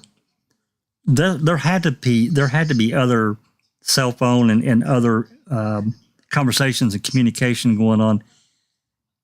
And I know that, that this probably wasn't the only thing going on in Manitowoc County at that time, but I would damn well bet you that it was the main one going on. I can't say with good conscience that he was just calling in to verify information. I can't. To me, he was with the RAV. What is bizarre here, guys, is that Colburn is a seasoned officer. He was a patrol sergeant. He's been on the road, right? There's no way that Teresa Halbach was the very first missing person's car or vehicle or abandoned vehicle he's ever encountered. That's right. Right? So he knows what the drill is. He has the information. He's got it on board. He's not going to ring up dispatch and say, "Oh, can you tell me about the information about Teresa's RAV4?" He called it in. He called it in as though he was standing right next to the vehicle, or he had the plates. He had the plates in his hands, right? So let's have a look at the next picture, Jack 61. Just one more thing to add. If he would have called, like, 2 or 3 minutes after that alert went out, that attempt to locate, and said, "Hey, can you retell me that about this missing person? I missed part of that call, or I didn't get to hear it all. Something interrupted me." I would say, okay, he wasn't there. That's not what happened, though. The timing, the end result here. That's what I have to look at. Anyway. I have a question. I think that Anthony Hills in the chat said, what was the date when the RAV was reported, the turnabout? Oh, don't worry. We're gonna go through all of that. Okay, Anthony. Anthony, buckle up, baby. Hang in there. We will go through that. And Maz asked the question about someone saying it's here or it's hers. Don't worry, we'll go over that too. So everyone in chat is right up to speed. I'll tell you what, we've got some very smart cookies in chat. That's for sure. So Jack 61, if we can have a look at the next picture. So, here's the big dilemma, right? And I remember when I was watching MAM, when Strang had asked Mr. Colburn, "Well, where'd you get the phone number from?" "Well, I got it from Mark Wiegert," and the camera panned to Mark Wiegert, and Mark Wiegert had this incredible quizzical look on his face, as if to say, "Holy shit, I can't remember that." And so have a look at Mark Wiegert's face now. I tell you what, we need the body panel experts to check this one out, because you can see here he's worried.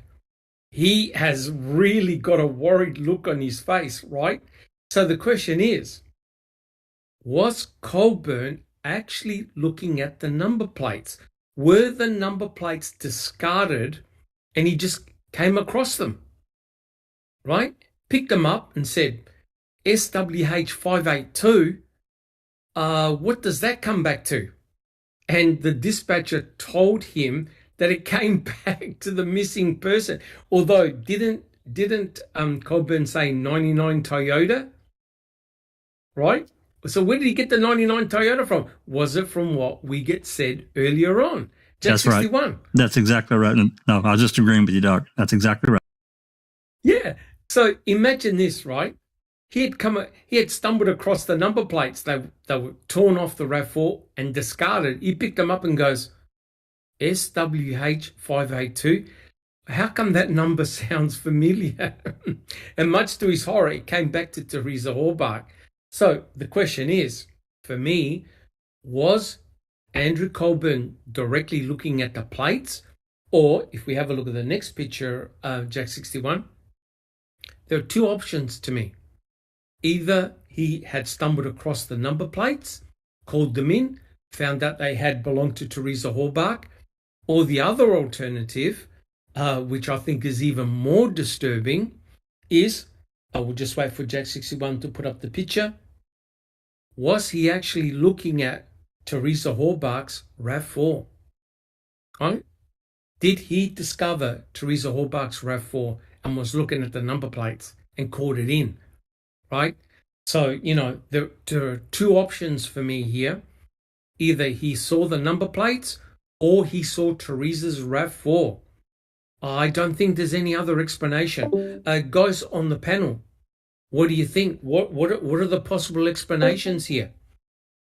Is it the number plates? Is it Teresa's RAV4? What was he looking at, Jack 61? I mean, because of the timing, of the length of time after the alert, after the call, alleged call from Uyghur, this was, probably somewhere they had the meeting. I'm sure there was other communication, probably by cell phone. We don't really have any other radio dispatch from him. But so to me, because of the time, the length of time between then and 9:22 p.m., he either ran across the plates or the car, and the plates were on it, and he wanted to confirm. I don't think Colburn can actually get out of this one. It looks really, really suspicious to me. Now, I don't want to spend. Sorry, Jack 61. I was just going to say it's speculatory. I can't prove it. I want to make sure everybody understands it. This is speculation. We can't prove this. I just look at the end result and what it looks like. Go ahead, Susan. I have another Susan. speculation. If he did find the RAV, was Teresa's body in it? Yeah, good one, Susan. High five. Woo. Whoa. We have a winner. Whoa. Mm-hmm. I love when you say mm-hmm. Mm-hmm. Very, very interesting. Now, the question was asked, about being confused about the color of the RAV. No, you don't need to be confused. The color is confusing because the color can actually change in the condition of the lighting conditions. It's one of those colors that alters depending on the angle that you look at the vehicle and the degree of light, whether it's under natural light, the sunlight, or whether it's under the lights of a laboratory. Here, what you're seeing is the car photographed in the garage of I think it's in the crime lab garage. And you can see here, it's distinctively blue. The color of the RAV, the official color, is Mystic Teal Mica. It's one of those dual colors that can alternate between green and blue. Jack 61. It is color shifting paint that Toyota used, not only with this color, there were other colors that also would shift depending on lighting conditions. It's fact. It's true. And I know that people shrug their shoulders and roll their eyes, but I'm telling you, it's true. I had a 2001 Tundra, and it would shift. It was like a bronze color, but in different lighting, it would look gold. It would look kind of a lightish gold color. It was really kind of freaky. But that isn't what you said is in fact true. They used intentionally color shifting pigments. Correct. Now Toyota, we checked it. Toyota actually make a pure blue one and a green one. This one is Mystic Teal Mica. They know the paint color, and it's one that can oscillate between green and blue depending on the time of day and whether it's under natural light or sunlight. And I've put up pictures before comparing both vehicles, the exact same vehicles. Outside, it looks green. Inside, it looks blue. Jack 61. I'll turn my camera on here in a bit after we're at the end. And the photo that I've got behind me on the green screen is an outside photo. That, of course, this is later on when they had it out, and the color is distinctly more green than blue, but it's different lighting. Correct. And I also agree with Kitty Cat. The state do not want Kathleen Zellner to examine the blinker light, because the blinker light is diagnostic to what happened. It's a crucial piece of information. So are the number plates. The number plates need to be MVAC'd to determine what DNA is present on those number plates. Because remember, presumably the killer or killers took off the number plates and discarded them. Now, wouldn't it be funny if on the number plates, Andrew Colburn's DNA comes up? Jack 61, you want to make a comment on that one?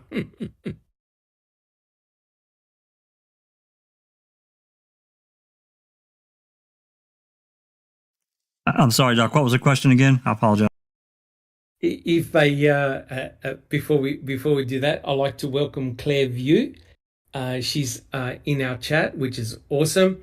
Thank you so much, Claire, for joining us. And I said right at the beginning, they should come and check out your channel. And we discussed our two little short podcasts that we did on the Alex Murdoch trial, and was fantastic. Thank you so much. And thank you and welcome to our channel and in our chat. Please ask us many questions. The question was, Jack 61, wouldn't it be interesting if they MVAC the number plates and Andrew Colburn's DNA, touch DNA? Oh my God. He's got a problem. He's got a problem if it does. A major problem. We have a problem. Yeah. Yep, Houston, we have a problem. And I think that Anthony Hills, I'm sorry, pinpointed the color. 50 shades of green, right? Correct. 100% correct. That's funny. And it goes to show the importance of the examination of forensic evidence. And I had a really great discussion with Claire on this very, very same topic. And guys, at the end of the day, you can only test what you've got, right? So here's a classic example of the state holding on to one of the most important pieces of forensic evidence. They won't give it to Kathleen Zellner. And that's why I did an entire podcast to say, hey, if they won't give it to Kathleen Zellner, Lauren Nyrider and Steve Drizzen should demand it and say, right, okay, let's see if my client's DNA is all over this RAV4. The state is saying that my client, Brendan Dassey, was involved in transporting her vehicle down to the pit. Let's find out if he was in that car, right? So again, that's a very, very interesting topic. And quite clearly, Mr. Colburn did not want to be associated with the RAV4 or the number plates, right, guys? And now we understand why. And isn't it interesting how Cherie Cohane, remember Jack 61, she got low-level male DNA from the number plates and did not, and stopped right there. Right, done. I'm all done. That's it. Stopped right there. Did no further analysis on the number plates. Well, guys, don't worry about it. Now we can MVAC it. We can actually find out who left their touch DNA on those number plates. Right? Perfect to do it. Most definitely. All right, Neville. I say that we do a few more slides and we'll probably call it a quits because... What? It's been only 2 hours. What do you mean only 2? Has it only been 2 hours? Yeah. All right. I'm joking. Okay. Let's keep going, guys. There are lots of people in chat. Let's keep continuing. Okay.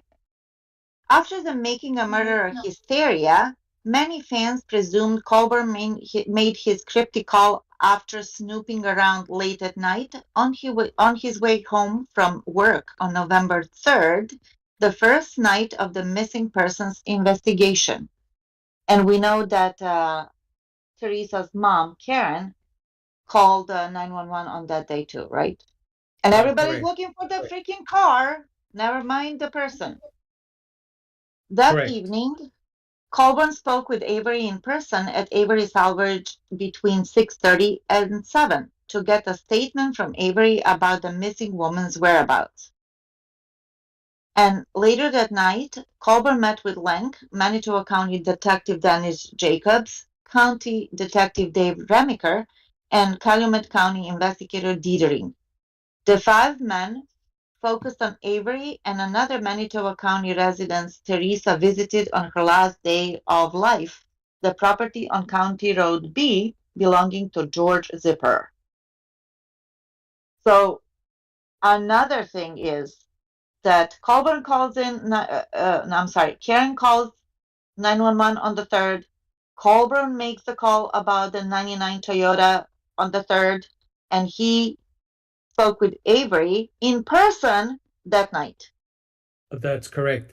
And also, if I could just jump in a little bit, we welcome Barb, who's in chat. Thank you very much, Barb. We very much appreciate it.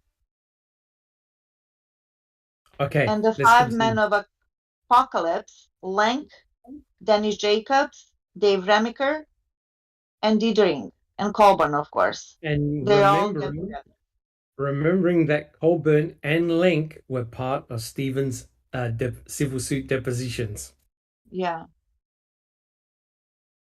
Colburn joined Diedering and Remiker at that house around 9:40 p.m. They made entry at 9:53. I did review voicemail messages left on the answering machine and caller ID. I did locate a caller ID entry on October 31st, 2005 at 2:15 p.m. from the phone number 920-737-4731.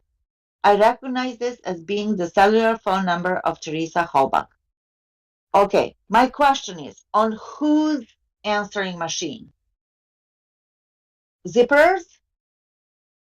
Well, they were at George Zipper's. Yeah, Zipper's answering machine. It will be Zipper's. Correct. Okay. Yep. And correct me if I'm wrong, but didn't they record that conversation? Yes, and then Jacobs took it. Yes, Jacobs. And correct me if I'm wrong, did anyone suddenly misplace it? Well, it's been disappeared for 17 and a half years now. So. And Jacobs passed away, so we can't question him, obviously. By all accounts, the Manitoba County Sheriff's entourage called it a night around 10:30 p.m. No additional work was done to locate Teresa or her missing SUV during the overnight shift. It's been established that Colburn drove home from Sheriff's headquarters in downtown Manitoba using his personal vehicle. He testified he fell asleep on his living room couch at his home near Whitelaw. His work schedule had him off the next day, Friday, November 4. But there were other factors at play. Given Teresa's alarming disappearance and the zeal to pin the crime on Avery, Colburn had a lot on his mind. But if Colburn chose to cross the line from good cop to bad, he had to reconcile these inner demons with his own conscience. After all, Colburn was a God-fearing man who was deeply involved in his Christian church. On one hand, a young woman from a good farm family was suddenly missing. Her worried family deserved the best effort from him and the police. On the other hand, Colburn considered Avery a filthy, no-good swine, a glory hound who was leveraging the Wisconsin media to undermine the reputation of the Manitoba County Sheriff's Office with his constant press coverage regarding his wrongful conviction lawsuit. And remember, he was also deposed. Colburn was also deposed in the lawsuit and gave a deposition. So he was directly involved. Yeah. And Jack, correct me if I'm wrong, that if Colburn really a God-fearing man? Because on one hand you have God, and on the other hand you have your zipper. Which one you will choose? Well, I think we're well aware that sorry. After 2018, something happened to the other hand in his zipper because he wasn't working towards God. He might have been saying, "Oh my God." He might have been saying, "Oh my God," but oh my God, yeah. Now, Neverly and Jack 61. Come on. Well, let's clean up the show. Yeah, let's clean up the show, please. We'll try to roll this back to. Yeah, we'll roll this back to PG-13. Sorry. You both need to go to confession after that one. Keep going. Okay. The lawsuit gnawed at Manitoba County because it kept giving everyone a black eye. And get this, Avery was now on the verge of becoming one of the biggest millionaires in Manitoba County. Would he use his exoneration lawsuit money to buy up the city's downtown businesses, own the local pool halls, and maybe a tavern or a striptease club? Well, the idea of Avery being rich, filthy rich, was downright repulsive to the community's leaders. And I if, agree with that. uh-huh, I agree with that. could you imagine? Yeah. And if Manitoba County's lawyers reached a large settlement as payment to Avery as reparation for all these injustices, Colburn was a logical fall guy for the screw-up. The footsteps were getting louder and louder. Then, all of a sudden, there came along a golden opportunity for Colburn and others to restore their careers and destroy Avery's life once and for all. Now, here's the interesting bit. Here's the interesting bit. Who was the laboratory tech that exonerated Stephen Avery in 2003? Pick me, your Yes, girlfriend, Sherry Culhane. My ex-girlfriend, you mean, Oh. Neverly? Excuse Yep. me. Yep, correct. Cherie Culhane, who put up her hand to be involved in the case immediately by herself when Stephen Avery was arrested. Pick me, Yes, Neverly.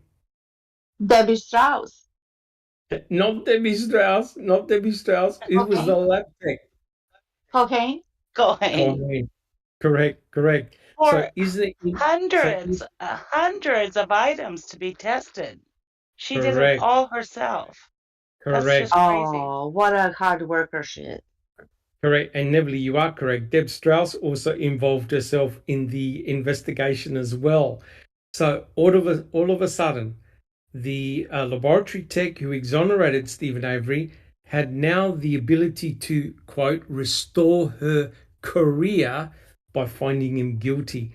Now, guys, don't you think this is rather remarkable? Jack 61. Deb Strauss' name, getting brought up. She's another one. She, her and Lamy Lehman did the investigation into Manitowoc County. Correct. And she shouldn't have been within 50 miles of this fucking case. And she wasn't assigned. She assigned herself. Hey, guys, how's it going? I'm Deb Strauss from the DCI. How can you use me? She didn't get an assignment. She inserted herself. Wait a second. She also said, I'm not a fan of this Stephen Avery. She I'm did. not a fan of Stephen Avery. That's right. You could not make this up. You could not make it up. So John Ferak is correct. There were many that could have restored their careers because their careers were going to be destroyed by the civil suit.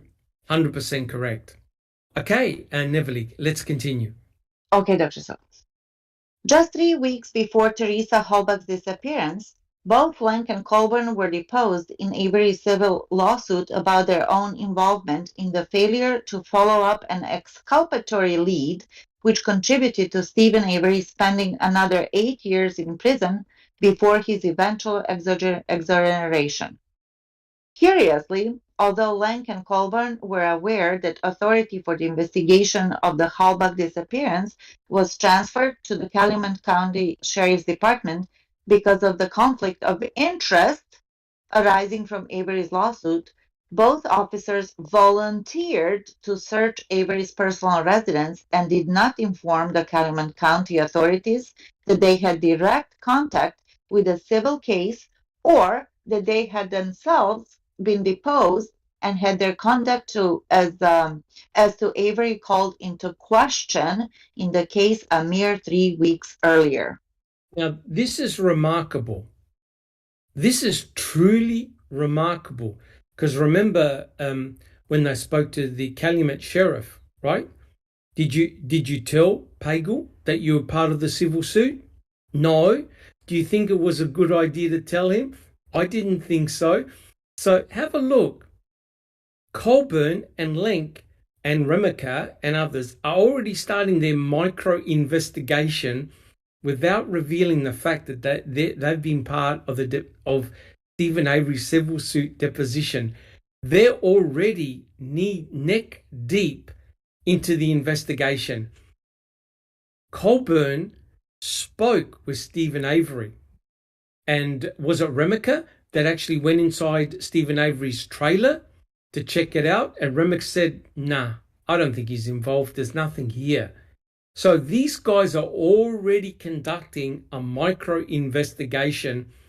And remember, they had no right to be there at all. Jack 61, what do you think? Yeah, I have to agree that they didn't. Again, I'll fall back to this this phone call that Remiker had with Herman, and he's just talking very matter of factly. They talk about Sing Love, and that was really funny. They really threw his ass under the bus. But Remiker saying, "Hey, we walked through. Avery was cooperative." Basically, is what he's saying. I'm paraphrasing, but my gut feeling is he had nothing to do with it. They didn't find shit. They didn't smell anything. They didn't smell anything like the turtle had been cleaned. They found nothing. So Correct. But how bizarre is this, Jack 61 and panel and people in chat? Colburn took the bloody stand just a couple of weeks ago in a civil suit deposition, and now he is on the Avery salvage yard talking to Stephen Avery. Again, he shouldn't have been within 10 miles of the Avery salvage yard because of his involvement in the lawsuit. Nowhere near it. I think it's a real conflict, and I don't care how many. Conflict. Yeah, I mean, I don't care how they try to, the guilters try to justify this. I don't care if these people were interviewed or not for making a murder. You can't. There's just no way to justify it. There's just not.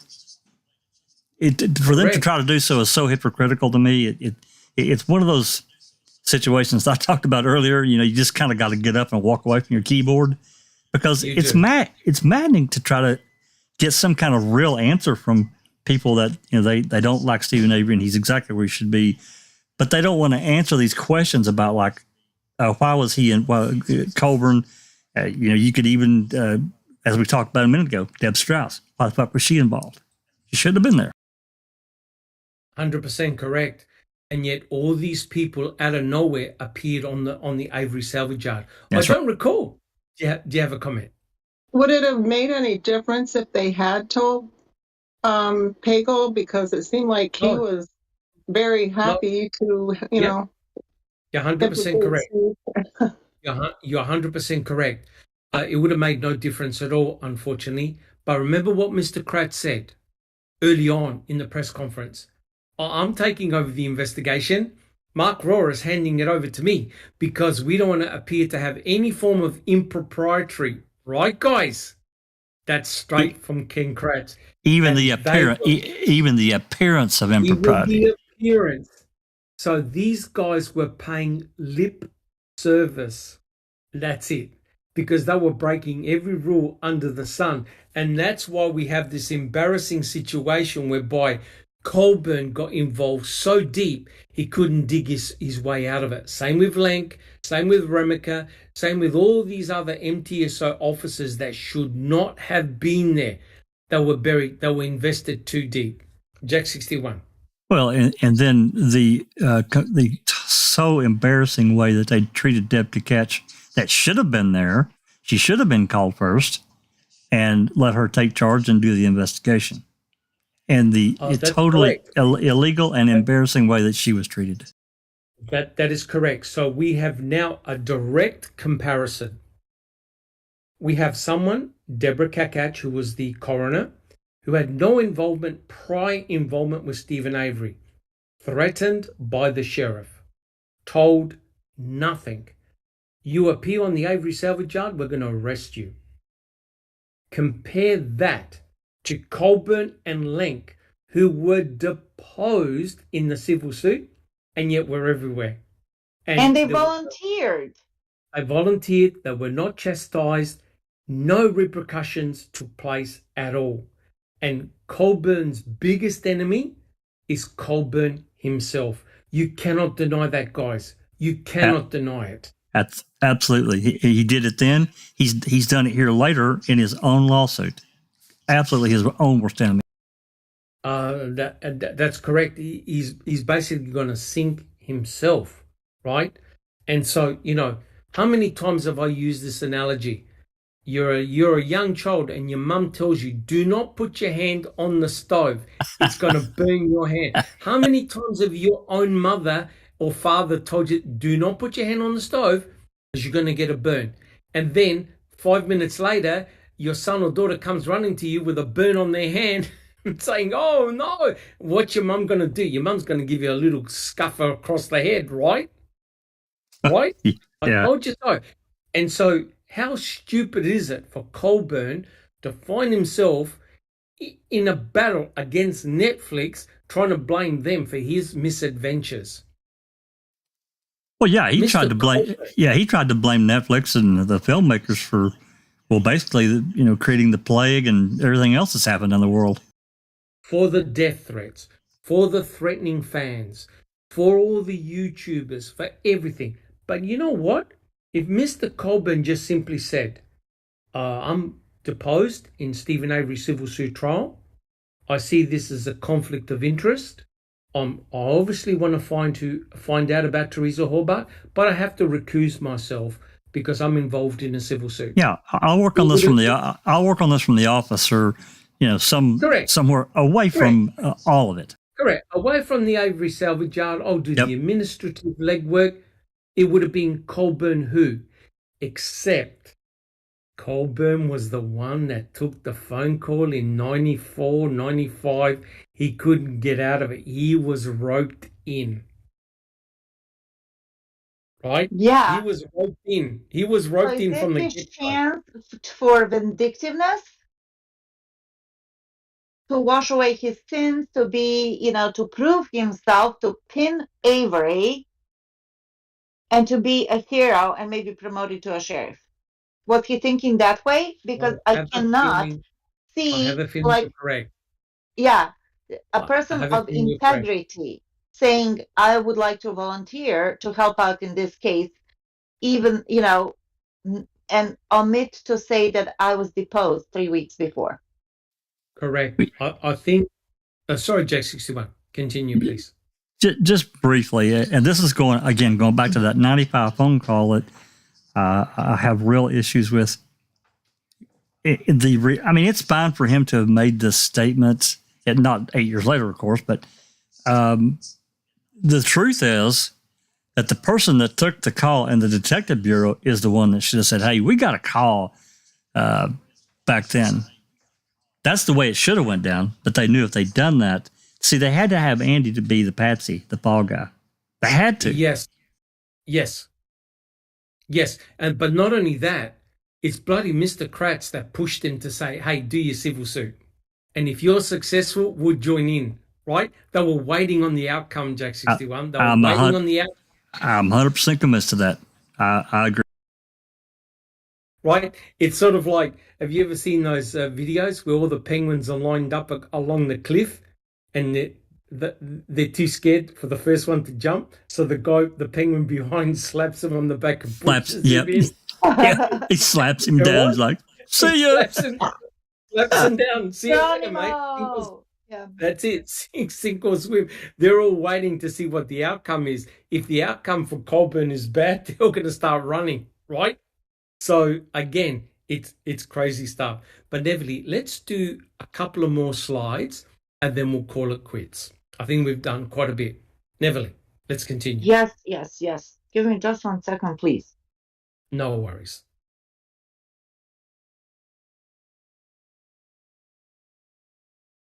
Colburn's cryptic phone call to dispatch remained one of the biggest mysteries associated with Teresa's killing. But new evidence Zellner uncovered in 2018 strongly suggests Sergeant Colburn, who by all accounts was conscientious about his job, was ambitiously working off the clock, so to speak, on Friday, November 4, because he did not want to let his comrades down. Former Michigan resident Kevin Ramlow positively identified Colburn as the sheriff's deputy whom he alerted to the abandoned RAV4 being parked near the State Highway 147 turnabout. So to answer the question I think Anthony Hill asked, It was on November 4, the next day. Yep. In the series, I recognize the officer who I talked to at the Senex station on November 4, 2005, Ramlo testified with confidence. Having watched Making a Murderer, I now know that his name is Andrew Colburn. Now, if we have a look at the next picture, in defense, now I can't even believe I'm saying this, in defense of Mr. Colburn, it's interesting that in Mr. Kratz's book, Mr. Kratz said, no. Kevin Ramlo didn't see Andrew Colburn. He actually saw another officer. Another officer was assigned that day, and that officer was Deputy Ryan Gilbert. And I'll just wait till the picture appears on the screen. And you can see that both Gilbert, Deputy Ryan Gilbert, and Colburn did have a resemblance, right? I'm not sure whether people in chat or on the panel agree, but they do have a passing resemblance to each other. I think so, Doug. I think they do. Yeah, just to be fair. But does it absolve the MTSO? And the answer is no, it doesn't. Wow. In actual fact, it makes it even worse because there was no freaking report about Kevin Ramlo approaching the officer and saying, hey, look, just down the road, I saw what appeared to be the victim's vehicle, right? There is no report. Jack 61, Susan, I don't recall. Just Rhonda, Neverly. Has anyone ever seen that report? Has anyone ever seen a report of a RAV4 being spotted at the turnaround? No. Anyone? And No. what's maddening is that they've been looking for the RAV from second one more than they were looking for the missing girl.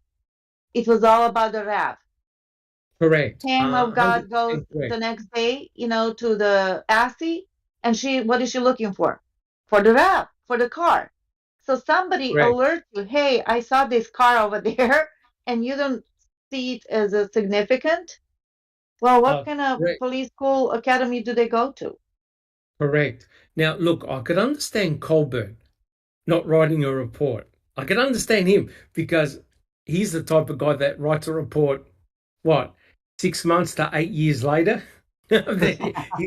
He's got a lag. Now, I'm using air quotes here. He's got a lag time when it comes to writing reports. But honestly, Ryan Gilbert, come on. Ryan Gilbert has got nothing to do with Stephen Avery. If a private citizen comes in and says, officer, I saw the victim's vehicle just down the road, can you investigate? Wouldn't you write a report to say, Mr. Ramlo came in, told me the details, I went down there, I either saw the vehicle or there was no evidence of a vehicle, here's the report. Guys, am I asking for too much here? Jack 61. No, at minimum, even if there wasn't like a full-blown report, at minimum, there should have been an incident generated by the dispatcher that this officer went, whether it was Gilbert or Colburn, it doesn't matter, that he went down and actually checked. There would have been something entered, boom, and then they close it. But there really should have been, in reality, a report. Correct. Now, just because Gilbert looks like Colburn, it doesn't mean that Ramlo didn't speak to Colburn, right? Please don't that's get right. That's right. Don't get that confused. He could have definitely spoken to Colburn. And in actual fact, guys, Colburn doesn't write reports. And so this is in keeping with what Colburn exactly does. You know that Colburn was keeping all this under control, under his hat, right? He was doing his own private mini investigation. Why? Because I honestly believe, back me up, guys, or tear me down, I believe he was trying to be the lead detective to find who the killer was of Teresa Halbach to enhance his status to becoming the next sheriff of Manitowoc. Jack 61. Yeah, I would agree with that. I also want to mention, I think it's relevant that if you look at January 2016, when Colburn decided to air quotes, sue Netflix and go after the filmmakers, he began writing emails to various lawyers, and there were actually quite a few, and they're quite lengthy, and they're pretty well written, actually. So you compare that, where he's actually wanting, to file this lawsuit, to the amount of reports that he didn't write, or at least that we have no access to. It's quite shocking. Correct. Now, we'll do a couple of more slides and then we'll call it quits today, because unfortunately I've got to go. But here's the bizarre thing, right? It's something I still can't get in my head. Now, Ryan, Teresa's so-called buddies, they put together a missing person sheet, several of them, right? And they put on that sheet information about Teresa Halbach and information about her RAV4. They mention nothing about a broken blinker light, which is obviously something that could not have existed, otherwise they would have mentioned it. But they said that the color of the RAV4 was green, right? So they went to all that trouble of doing the missing person poster, and there definitely was one at the Senex station, right? There definitely was one there. So Neverly, continue reading, please, if you wish. Of course. Zellner's filings from October 2017 reveal the eyewitness was also sure he shared his observation with the Manitoba County deputy, but in that instance, Sergeant Colburn never made a report of this conversation. During an August 2018 interview for his book, Zellner told the author, "I went to the old dam with Mr. Ramlow and my investigator. He's absolutely telling the truth about seeing the Halbach vehicle. He's also telling the truth about Senex Station missing poster in the window regarding Miss Halbach and her vehicle." When Colburn made his highly suspicious call into Manitoba County Radio Dispatch, he was not utilizing his quad car's CB radio. Sergeant Colburn placed this call from his personal cell phone, not his quad car's radio, Zellner said. Sergeant Colburn testified that after completing contact with the zipperers, he signed off at Manitoba County Sheriff's Department, which would have included leaving his cruiser in the secure police lot, and drove his personal vehicle home. All right. Now, this is very, very interesting. My gut feeling is, I believe that he's found the discarded plates. He wasn't standing in front of Teresa Halbach's RAV. He found the plates. And this makes a lot of sense, right? So if we have a look at this picture here.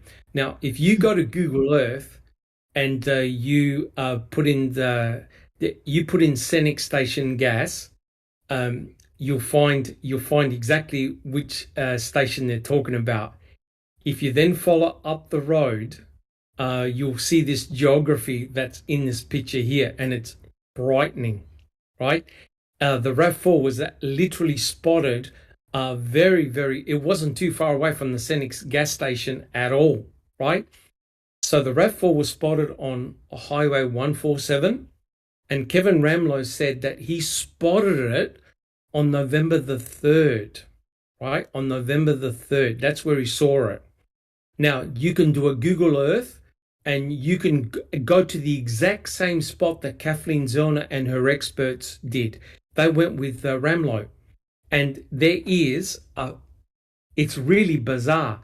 It's like a figure 8 where you can literally drive your car in, go around in a circle and drive back out as if to go on the other side of the road, right?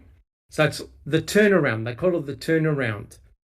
And the turnaround was a perfect spot to dump a car, because it was surrounded by trees, dense foliage, right? If you're going to dump a car, that's the place to dump the car, right? And so Kevin Ramlow said, hey, look, when I saw it, it was teal green in color, and it was definitely a RAV, right? And he even said where it was pointing. He said the nose was pointed in, pointing west. So someone had obviously dumped a RAV4 in that location, right? A perfect spot to dump a car. So Jack 61, if we have a look at the next slide. Now this is where it's completely bizarre, right? You go to all the trouble of putting a poster with the information of the person who's missing, Teresa Halbach. You put in all the information about the RAV. You talk about the color, everything, the license plate, everything. Well, you now have a private citizen who drives past and sees a RAV, right? And as you can see, there's the Senex station right on the bottom right-hand side. You can do a Google Earth. You can find it. It's there. You can orientate the landscape, right? So Kevin Ramlow goes up to the officer in the station and says, see that vehicle? I think I saw it. It's just up the road, right? Now, he said he told the officer on November the 4th, right? That's the day of the flyover.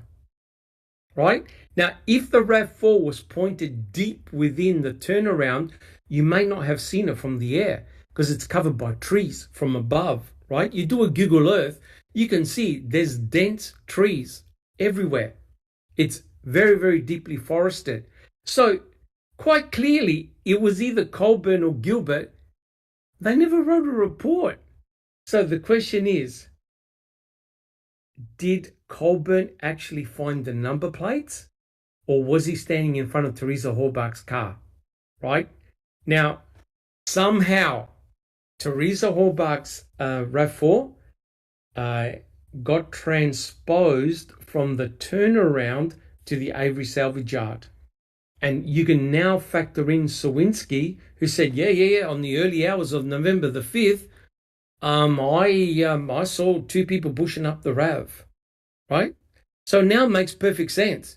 If Colburn saw the number plates on the 3rd, Ramlow sees the RAV4 on the 3rd, then on the 4th, he tells an officer, I saw the RAV, you better go check it out. Lord, what would you do if you're Colburn? Right? You now have a private citizen saying, the RAV is just up the road at Jack 61. Yeah, no, Houston, we have another problem. We've got a problem because in his head he's going, I've got the number plates. This guy just saw the RAV. That can't be good. Isn't the whole theory that the state's theory, what did the state's theory push? The RAV4 and Teresa Halbach never left the property. That's right. If you now have an independent witness, and God damn it, what did Ramlow say? I saw the vehicle off the property, right? Guys, just talk amongst yourselves. I'll be back in a sec, all right? Just talk amongst yourselves. I'll be back.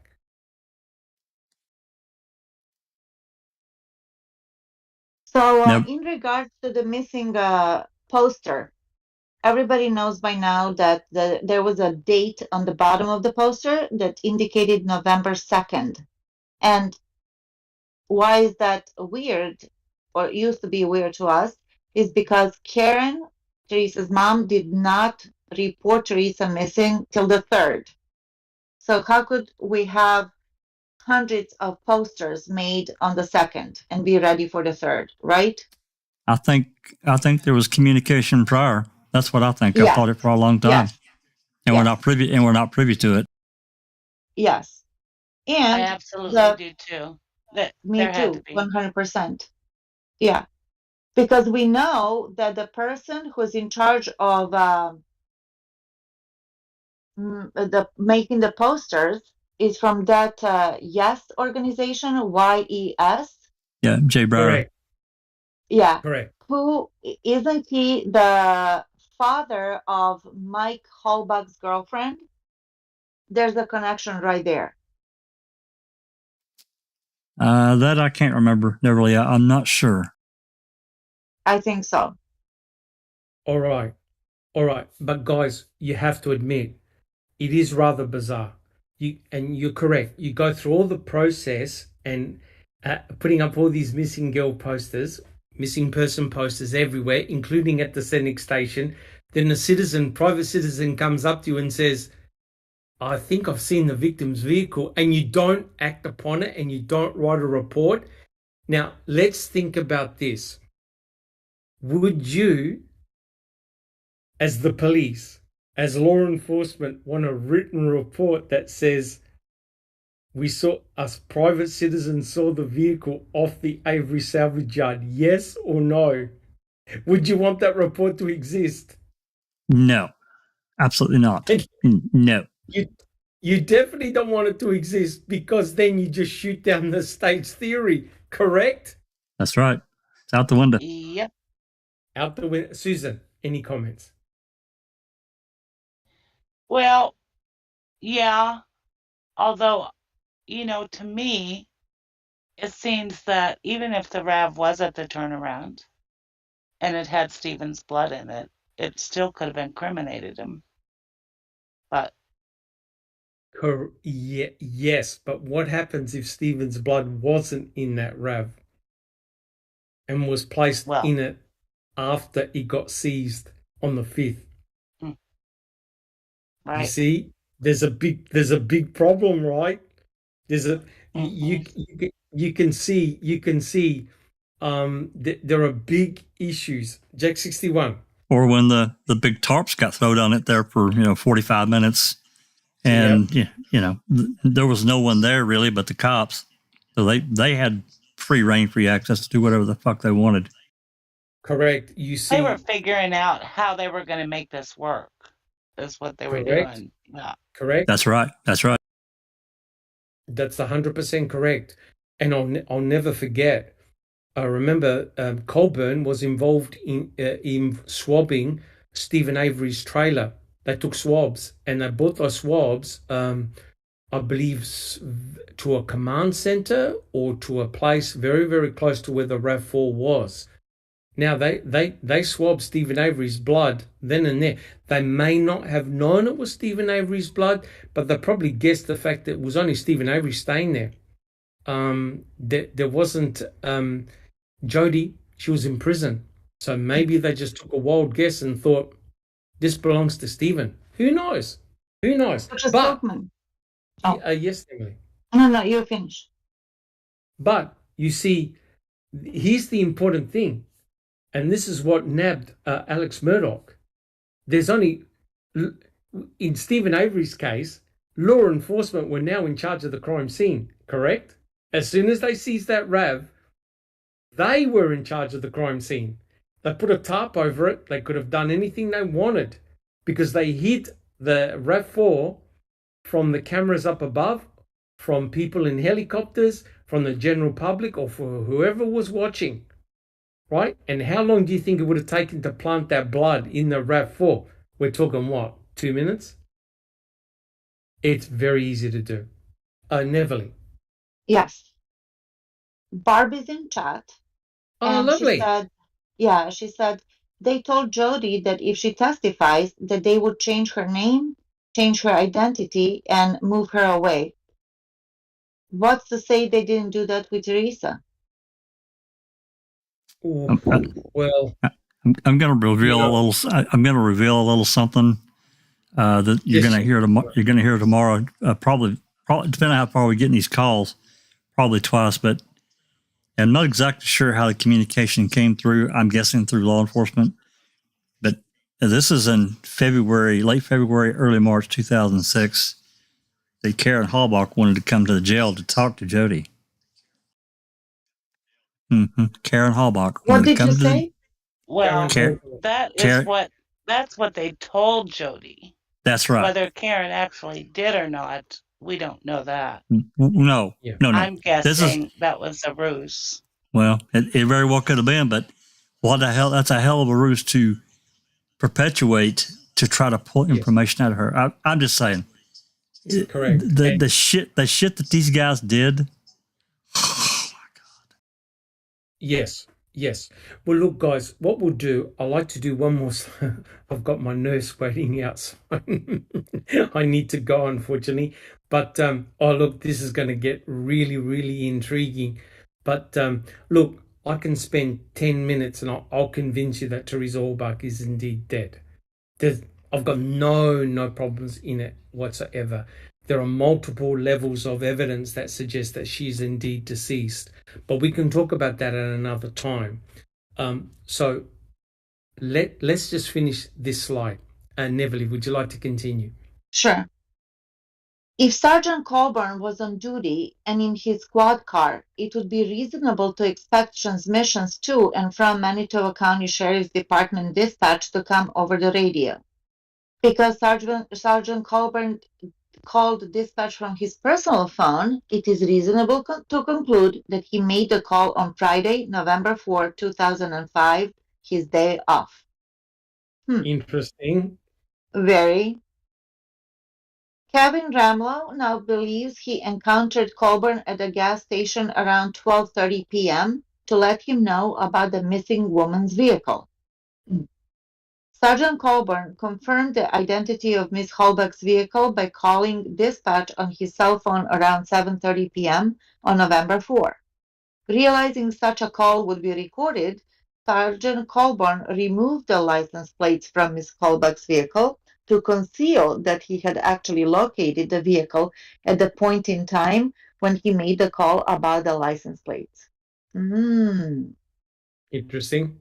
Very. In the background of Colburn's call to Lynn, the Manitoba County dispatcher, someone else's voice can be heard. Audible Yes. in a recording of Sergeant Colburn's call to Manitoba dispatch recording, the victim's license plate number, a third party states it's hers. And we can actually hear that kind of faintly, but you can hear it. Now, isn't that interesting? Now, I don't know, whoever said it's hers was in the dispatch office or was there on location. That I don't know. Does anyone want to make a comment?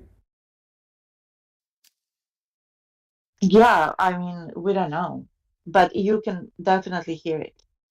Yeah, I mean, if you spend any time listening to the Calumet Dispatch and the Manitowoc Dispatch, these are offices where there are generally at least two, if not more, dispatchers working the phones and working the radio. So it's hard to say for sure.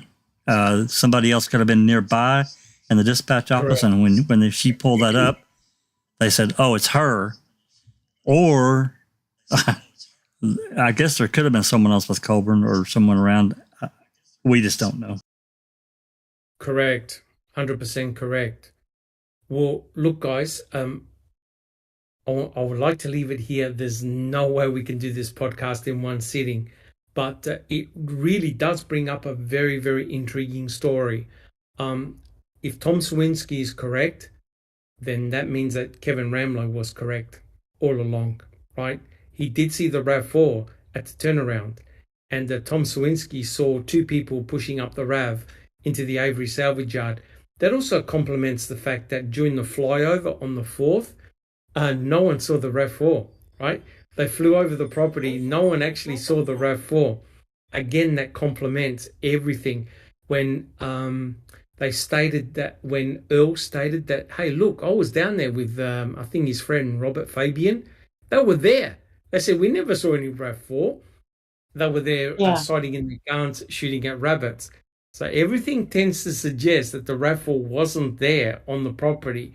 Kevin Ramlow's observation is very, very strong because it tends to complement all the sighting or lack of sightings on the Avery salvage yard itself. Now, we've got a very intriguing situation whereby Ramlow says, I saw that vehicle, right? I saw that vehicle. You should go investigate it. And there's no report whatsoever whether it's Gilbert or Colburn. So it is extremely intriguing. But again, guys, we'll shut the podcast off here now. The intriguing thing is that Mr. Colburn was up front and center of everything, which is truly remarkable. So guys, what I like to do, first of all, I'd like to thank all my fellow panel members and everyone in chat. Oh, we've got a huge number of people, which is fantastic. Thank you so much for joining us. Your questions have been really, really great. We'll continue this next week and we'll finish it for sure. But I'd like to go around the table and how things coming along. Jack 61. Well, as I said, earlier, I got these calls from Jody, and I'll give more of the story tomorrow. I'm not going to get into it, not about all the issues surrounding trying to get these jail calls and visits and so forth. It's still ongoing. As promised, there's a photo of the RAV. It looks greenish, more green in that photo. It's sunlight. So these photos are available. It is the same car. That, to me, it's one, but people want to believe there's two or three, whatever RAVs. It's okay with me. It doesn't bother me at all. I can understand why that they would think that. I do. I get it. But at the same time, I think there's one. I think that the lighting and everything plays a huge part in that. So anyway, it's been a great podcast. I love it. I love this chapter. I love this chapter. It's a good one. It's a good one. It is. Again, tomorrow we're going to start a little bit earlier tomorrow, 5:45. I think I have the podcast. 5:45 Central or 4:45 Central. We're going to start the podcast a few minutes earlier because these calls they take time, and when you start breaking them apart, it just adds more time. We're not going to get through them all. We'll probably get through the jail visit, which I think is around 30 minutes with Chuck and Jody. Yeah, it's interesting. It's interesting. I shit you not. Don't spoil it. Don't spoil it. I won't. I know Susan's listened to quite a few of them. And then we'll try to get into a few more of the calls. But now I want to make clear, everything's going to get released. They're going to get put in the playlist on the website, on YouTube. So no worries there. So 4:45 tomorrow, be there.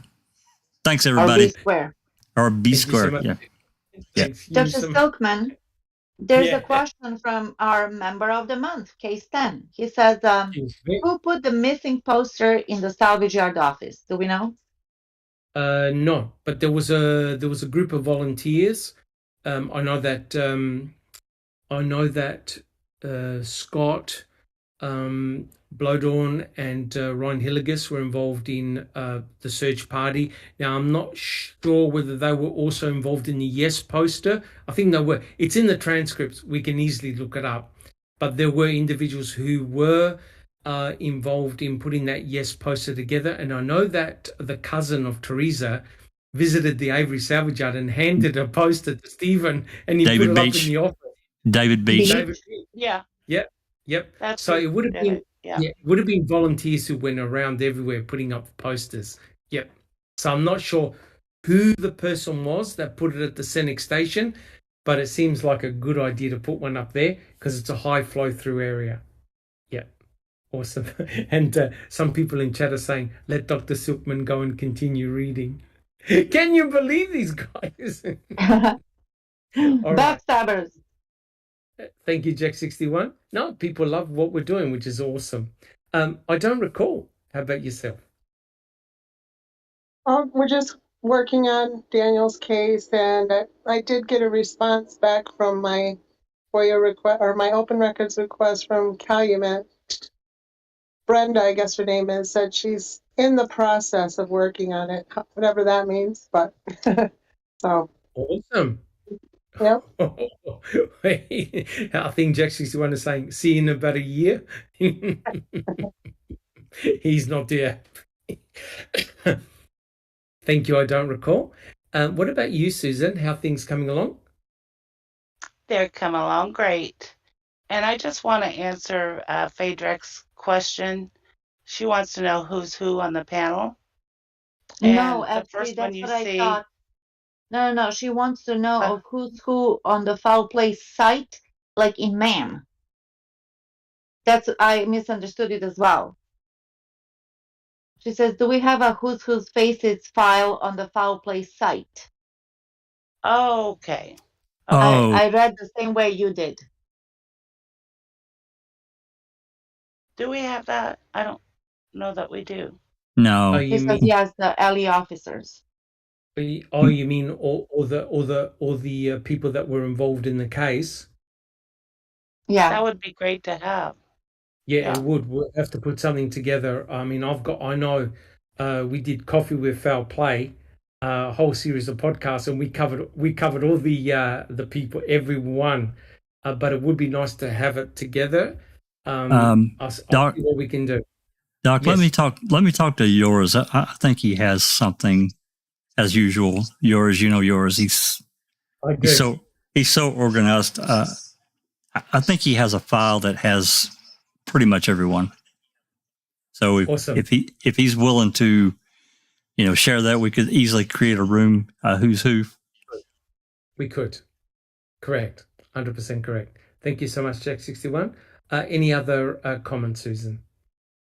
Yeah, I just wanted to especially welcome the people that are new to this case. Yeah. If you just watched the Netflix series, or you just won't believe how much beyond the Netflix series there is to discover. Huge amount. I'm going on 7 years on this case. Wow. Practically every day for the last 7 years. I mean, pretty close. And Not a that you're lot of us here, yeah, a lot of us here are the same, and even longer. Jack's been on it, 6 months longer than I have. But it's not addicting, I'll tell you that. So don't worry about getting addicted. But Awesome. welcome, and Liar. yeah, it's intriguing. So enjoy. Awesome. Thank you so much, Susan. Thank you so much. And just Rhonda, what about yourself? First of all, Susan's a liar. It is very addictive, and I am no longer in denial about it. I'm addicted, and that's just the way it is.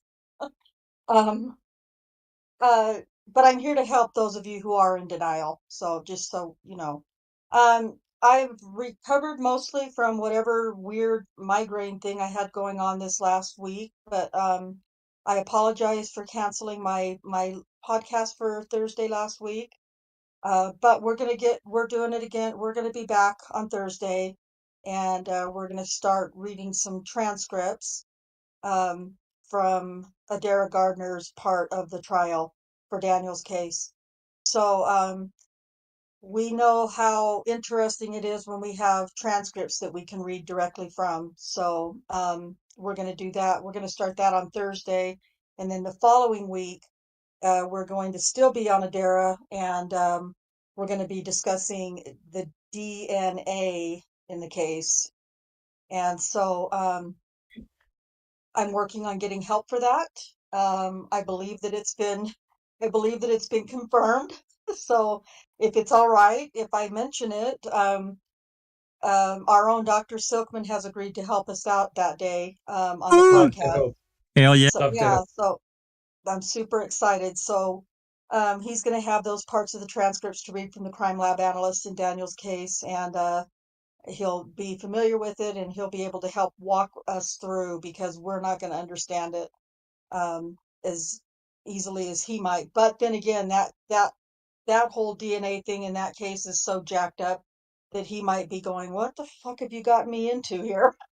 Yeah, We'll see, I though. think that's what's going to happen. But no, let's go for it. Let's go. Let's Yeah, analyze it. so yeah, that's what we're doing, and so yeah, that's all I have. Thank you so much, Just Rhonda. I'm looking forward to it. And finally, we have Neverly.